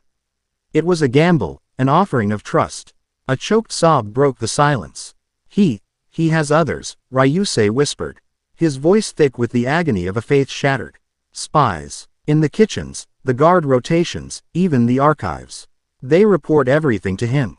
Arashi stopped, his hand on the door, but did not turn around. He told me the assassination was just the beginning, Ryusei continued, the words tumbling out now in a desperate flood. If I failed, there was another plan. Something to do with the Kuchiki clan. He wanted to frame Yoruichi-sama for colluding with a rival house, to sell clan secrets, anything to ruin her name and force her mother to disinherit her. Ryusei finally broke completely, the weight of his betrayal and his foolishness crushing him. He revealed everything. Names, meeting places, communication methods. He laid the entire conspiracy bare, not because of a drug or a spell, but because a boy with a monster in his soul had looked at him and seen a man. When Arashi opened the door, Yoruichi and Urahara stared at him with undisguised awe. Well, Urahara said, snapping his fan shut. I stand corrected. It appears the primitive approach has its merits. The mood in the lab shifted. The immediate threat was contained, but the scope of the conspiracy was larger than they had imagined. Ochi wasn't just a disgruntled traditionalist, he was a traitor, actively working to destabilize his own clan for personal gain. A confession from a tortured man is worthless, Yoruichi said, her voice hard as steel. The playful princess was gone, replaced by the calculating mind of a commander. But the intelligence he's given us, this is the weapon. We can't go to your mother or the captain commander. Urahara mused, pacing back and forth. Ochi is a master of politics. He'll deny everything, discredit Ryusei, and paint you as a paranoid heir influenced by a dangerous anomaly. We'd be caught in a web of bureaucracy while he quietly eliminates his network and starts a new one. So we don't play his game, Arashi said. We make him play ours. The three of them huddled around a workbench, Urahara sketching a rough map of the Shihōin estate on a spare piece of parchment. They were no longer reacting. They were planning an attack. Ryusei's confession gives us a list of Ochi's known assets. Yoruichi explained, her finger tapping the map. We don't expose them. We turn them. Misinformation, Urahara added, a familiar, sly grin returning to his face. My favorite. We feed them carefully selected, contradictory pieces of information. We make Ochi's own spy network his worst enemy. We feed one spy a rumor that I'm making a secret pact with the Kuchiki clan, just as Ochi planned. Yoruichi strategized. And we tell another that Urahara has developed a device to completely neutralize Arashi's condition, turning him into the perfect, obedient weapon for the Shihōin clan. Arashi finished, seeing the shape of the trap. Precisely. Urahara clapped his hands together. Ochi will receive conflicting reports. He won't know who to trust. Is Yoruichi a traitor, or is she consolidating power with a new weapon? He'll be paralyzed by paranoia, forced to make a move to verify the intelligence himself. And when he does, we'll be waiting, Yoruichi concluded. A predatory glint in her golden eyes. In the deepest, most secure section of his laboratory, long after Yoruichi and Arashi had departed to begin their shadow war, Urahara stared at a complex projection of spiritual energy. It was a holographic representation of the data he'd collected from Arashi's body, a swirling, intricate sphere of golden red light. He ran a diagnostic, filtering out the known components. He stripped away the layers of a standard Shinigami soul signature. He filtered out the chaotic, malevolent energy that was clearly the fox. What was left was impossible. It was a faint, almost undetectable trace signature, a strand of energy woven so deeply into Arashi's soul that it was part of his very being. It wasn't Shinigami, Hollow, Quincy, or any known spiritual classification. It hummed with a power that felt divine. Not divine in the sense of the Soul King, who was the linchpin of their reality, but divine in an older, wilder, more fundamental way. Chi was the energy of creation and destruction, a power that existed before the current order of the worlds. He ran a comparison against every database he had, including the forbidden texts he'd borrowed from the Great Spirit Library. There was no match. This wasn't just an anomaly. Arashi wasn't just a vessel for a demon. He was something else entirely. A reincarnation, perhaps, but of what? LD knot of dread formed in Urahara's stomach. The conflict with Ochi was a political chess game, dangerous but understandable. This was a mystery on a cosmic scale. A piece from a game so vast he couldn't even see the board. And it was currently living in the Shihōin manor, learning to control a power that could potentially unmake reality itself. He shut the projector down, the weight of the secret pressing down on him. One war at a time, he told himself. But he knew, with a chilling certainty, that the battle for the Shihōin clan was merely the opening skirmish in a conflict that would shake the foundations of all worlds.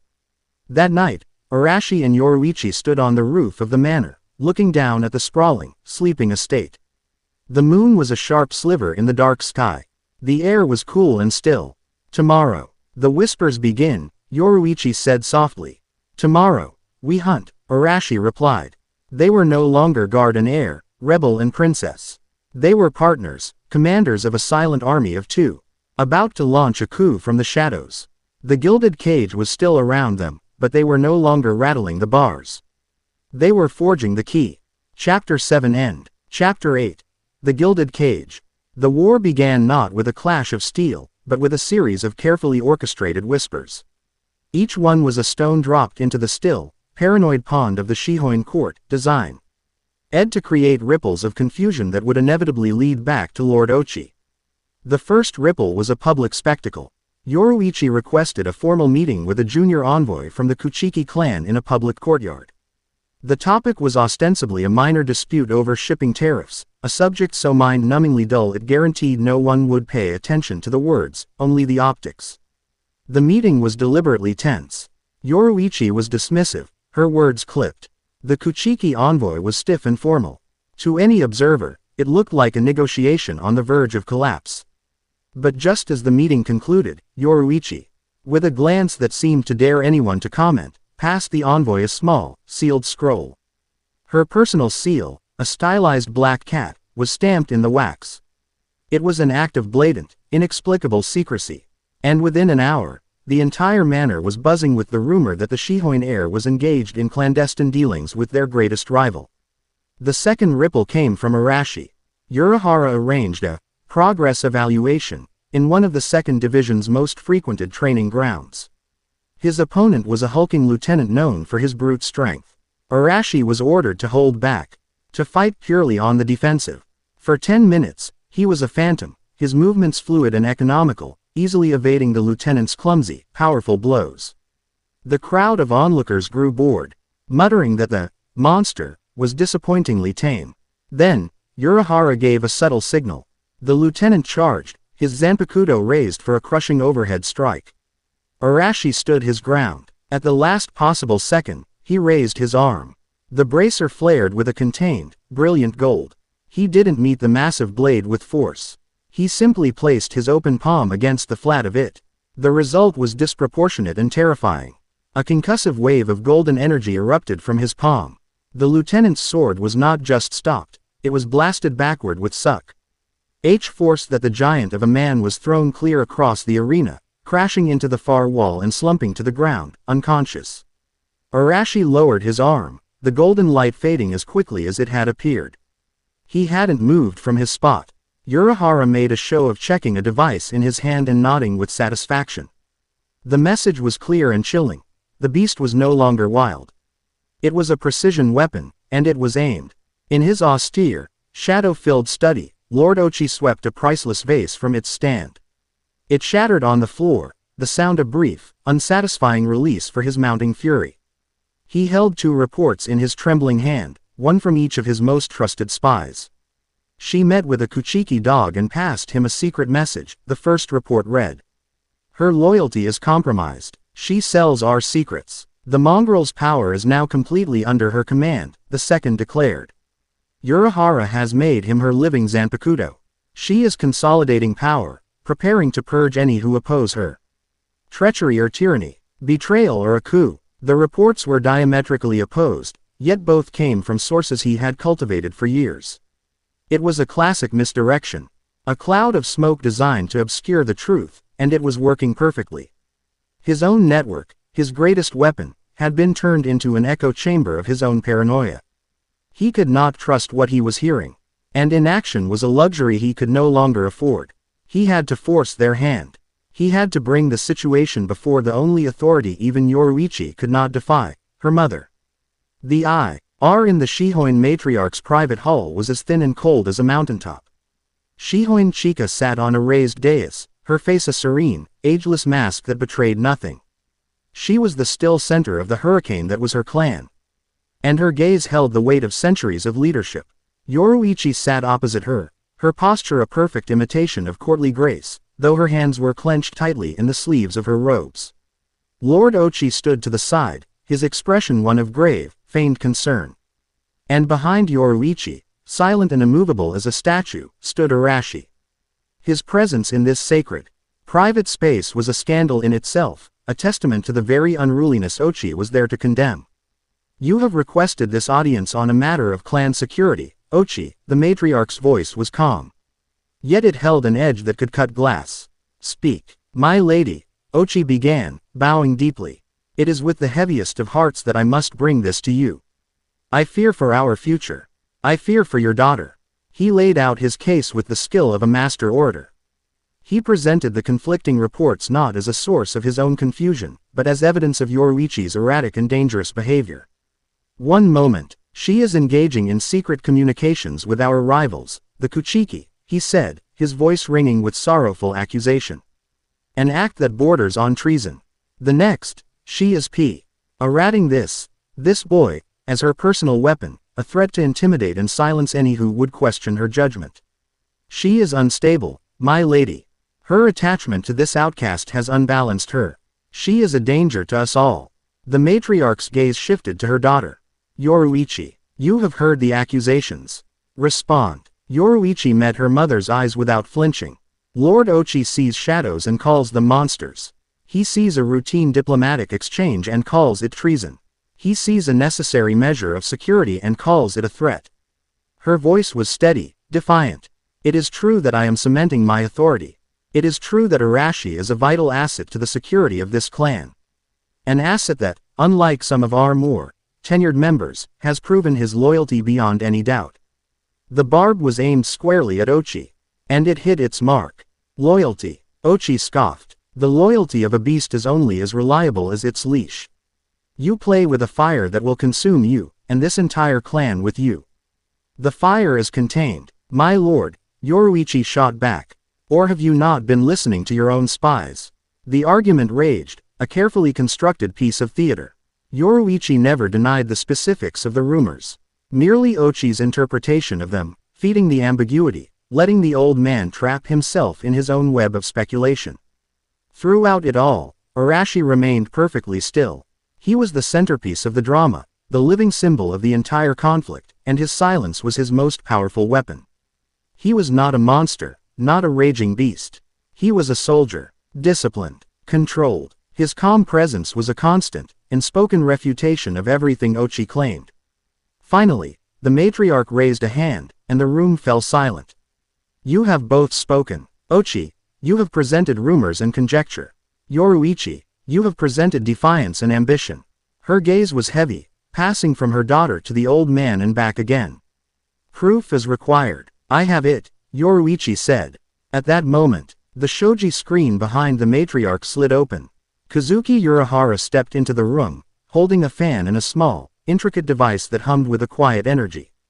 My apologies for the intrusion, Lady Shihōin, he said with a polite bow. But I believe you'll find this illuminating. Ochi's face went pale. While Lord Ochi has been gathering whispers from the shadows, Urahara explained. His cheerful demeanor a jarring contrast to the tension in the room. I have been gathering data. This device is a spiritual particle tracer. For the past several weeks, it has been monitoring a series of coded, untraceable Kido transmissions originating from within this very manor. He pressed a button on the device. A holographic projection appeared in the air, showing a complex web of glowing lines. One central point, located squarely over Ochi's private study, branched out to dozens of smaller points scattered throughout the estate. These transmissions, Urahara continued, detail guard rotations, private meeting schedules, and sensitive clan intelligence. They are the communications of a spy network. A network that answers to a single master. He then held up a small, sealed evidence bag containing a shard of a broken teacup and a vial of dark liquid. And this is the residue of a potent, non-reishi-based poison, recovered after a recent, unfortunate accident. A poison favored by the disgraced Cage family, a family that Lord Ochi recently took under his personal patronage. The trap had sprung. The hunter was now the prey. All the ambiguity, all the rumors and whispers, were swept away by the cold, hard light of evidence. Ochi stared at the projection, at the vial, his mind racing. He was caught, exposed. His lifetime of service, his ambitions, his entire world, were collapsing around him. The serene mask of the concerned elder finally cracked, and the venomous, cornered viper underneath was revealed. You, he shrieked, his voice a ragged, broken thing. He was no longer looking at the matriarch or Urahara. His eyes, burning with a mad, nihilistic hatred, were fixed on Yoruichi. She was the cause of it all. Her disrespect, her rebellion, her pet monster. With a guttural roar of pure rage, he launched himself forward, a concealed blade appearing in his hand. He wasn't trying to escape. He was trying to finish the job, to drag his enemy down with him in one final, suicidal act of spite. He was fast, his movements fueled by decades of training and a lifetime of fury. But he wasn't fast enough. Before anyone could even register the attack, Arashi moved. He didn't erupt in a torrent of red energy. He simply ceased to be where he was. The bracer on his arm flashed, a brief, almost subliminal flicker of gold. He reappeared directly in Ochi's path, not as a barrier, but as an answer. His movement was a single, fluid stroke. He didn't block the blade. He moved inside the attack, his hand striking Ochi's wrist with surgical precision, shattering the bone and sending the blade spinning away. His other hand struck a nerve cluster at the base of Ochi's neck. There was no concussive blast, no wasted energy. It was a perfect, controlled application of force. Lord Ochi's eyes rolled back in his head, and he collapsed to the floor like a puppet with its strings cut, unconscious before he even realized he had failed. The silence that followed was absolute. Arashi stood over the fallen lord, not even breathing heavily. He had neutralized the threat with the cold, detached efficiency of a master surgeon. The uncontrollable monster had just acted as the perfect guardian. He had proven Yoruichi right in the most dramatic, undeniable way possible. Shihōin Chika, the matriarch, slowly rose to her feet. Her serene mask was gone, and in her eyes was a look of profound, weary understanding. She had seen her daughter's ruthless cunning, a traitor's desperate end, and a power she did not understand wielded with a control she could not deny. Take him to the dungeons. She commanded the guards who now rushed into the room. Her voice was firm, the final verdict delivered. Strip him of his titles and his name. He is a ghost to this clan. She then turned her gaze to her daughter, and for the first time, she looked not at an heir, but at a successor. There was a new, hard-earned respect in her eyes. And then, she looked at Arashi. You have proven your loyalty. Arashi, she said, her voice echoing in the silent hall. But you have also proven your power. The cage is now yours to command, Yoruichi. See that its bars are strong enough to hold all the beasts within it, including your own. The battle was won. The coup was complete. But as Arashi and Yoruichi stood together in the aftermath, they both knew the matriarch's words were a warning. They had seized control of the gilded cage, but they were still trapped inside. And they were beginning to understand that the enemies they had defeated were nothing compared to the ones that were still waiting in the shadows, and within themselves. Chapter 8 End. Chapter 9. Echoes of a Dying Star. Victory was not a celebration. It was a triage. The fall of Lord Ochi was a clean, surgical cut. But the rot he had cultivated within the Shihōin clan ran deep.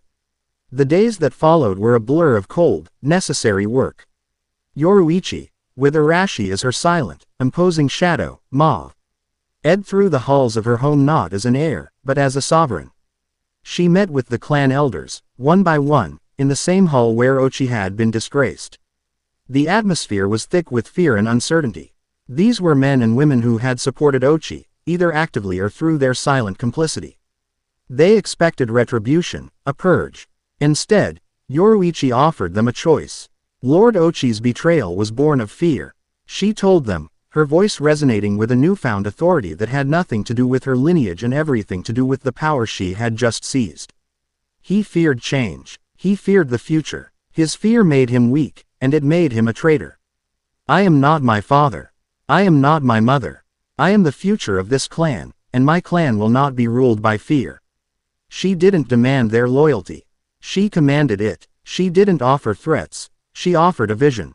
To those who had been Ochi's closest allies, she gave new, demanding responsibilities that would either force them to prove their worth or fail spectacularly. To those who had remained neutral, she gave a clear purpose. She was reshuffling the deck, breaking up old alliances, and forging a new order based on merit and loyalty to her. Not to a dusty set of traditions. It was a masterclass in political maneuvering, and Arashi watched it all, a silent sentinel whose very presence was a reminder of the power that now backed her reign. Her most crucial confrontation took place not in a grand hall, but in a Spartan dojo deep within the Onmitsukido barracks. Sui Feng was there, practicing her Hakudo with a furious, desperate intensity. Trying to exorcise the humiliation of her defeat. Your technique is flawless, Yoruichi said, her voice cutting through the sounds of Sui Feng's strikes. Your speed is second only to my own. Your devotion is absolute. Sui Feng froze, her back to Yoruichi, her body trembling with a mixture of shame and rage. I failed you, Yoruichi-sama. I was weak. You were loyal to an idea of me, not to me. Yoruichi corrected, walking towards her. You saw Arashi as a corruption, a stain. You were wrong. She stopped directly behind the smaller girl. Ochi saw him as a monster to be feared. You saw him as filth to be cleansed. But I see him as a mirror. He reflects the parts of ourselves we are too afraid to look at. Our power, our potential, and our capacity for control. She placed a hand on Sui Feng's shoulder. I am assembling a new executive cadre for the Onmitsukido. A unit that will answer directly to me, outside the old command structure. I need a second in command. Someone fast, utterly ruthless. and whose loyalty, once given, is unbreakable. Sui Feng slowly turned, her dark eyes wide with a disbelief that warred with a dawning, fanatical hope. I don't need you to understand Arashi. Yoruichi said, her voice softening slightly. I don't even need you to like him. I need you to trust my judgment. Your loyalty was never in question, Sui Feng. Only its target. I am your target now. Will you serve? Tears welled in Sui Feng's eyes, not of sadness, but of a profound, shattering relief. She dropped to one knee, her head bowed in a gesture of absolute fealty. To the death, Yoruichi-sama. Yoruichi had not just gained a lieutenant. She had forged a weapon.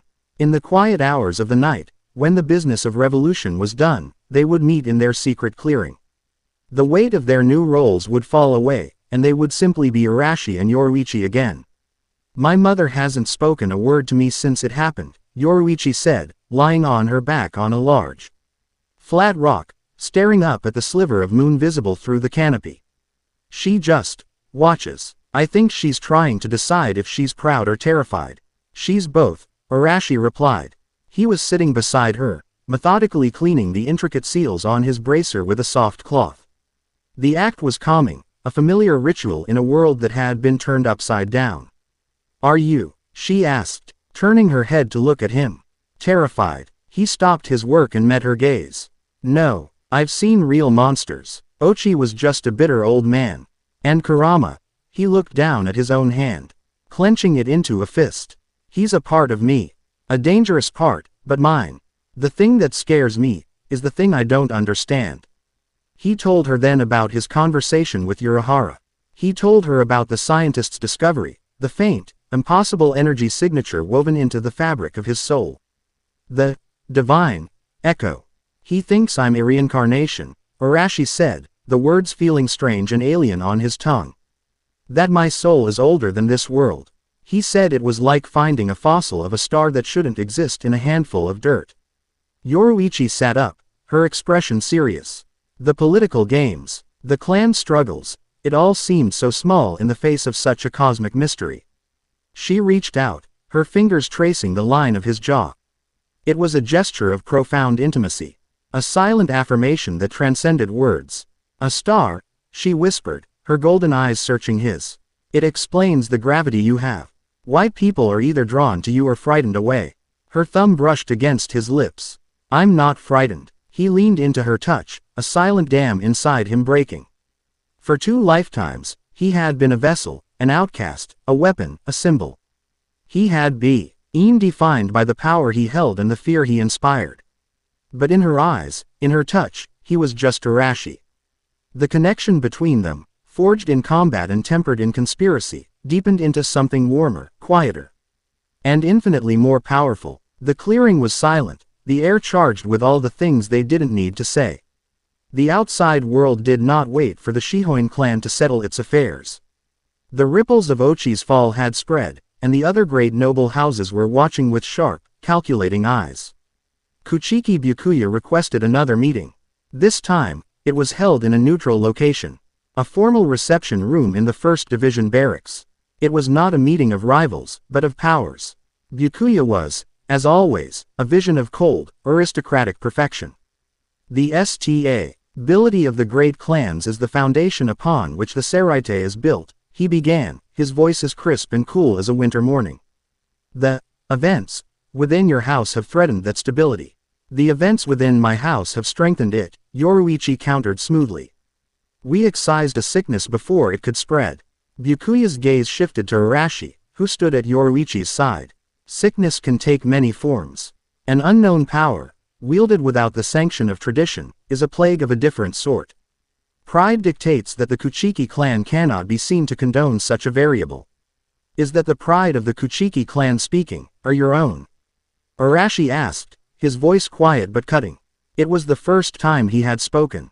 Byakuya's gray eyes narrowed, a flicker of cold fire in their depths.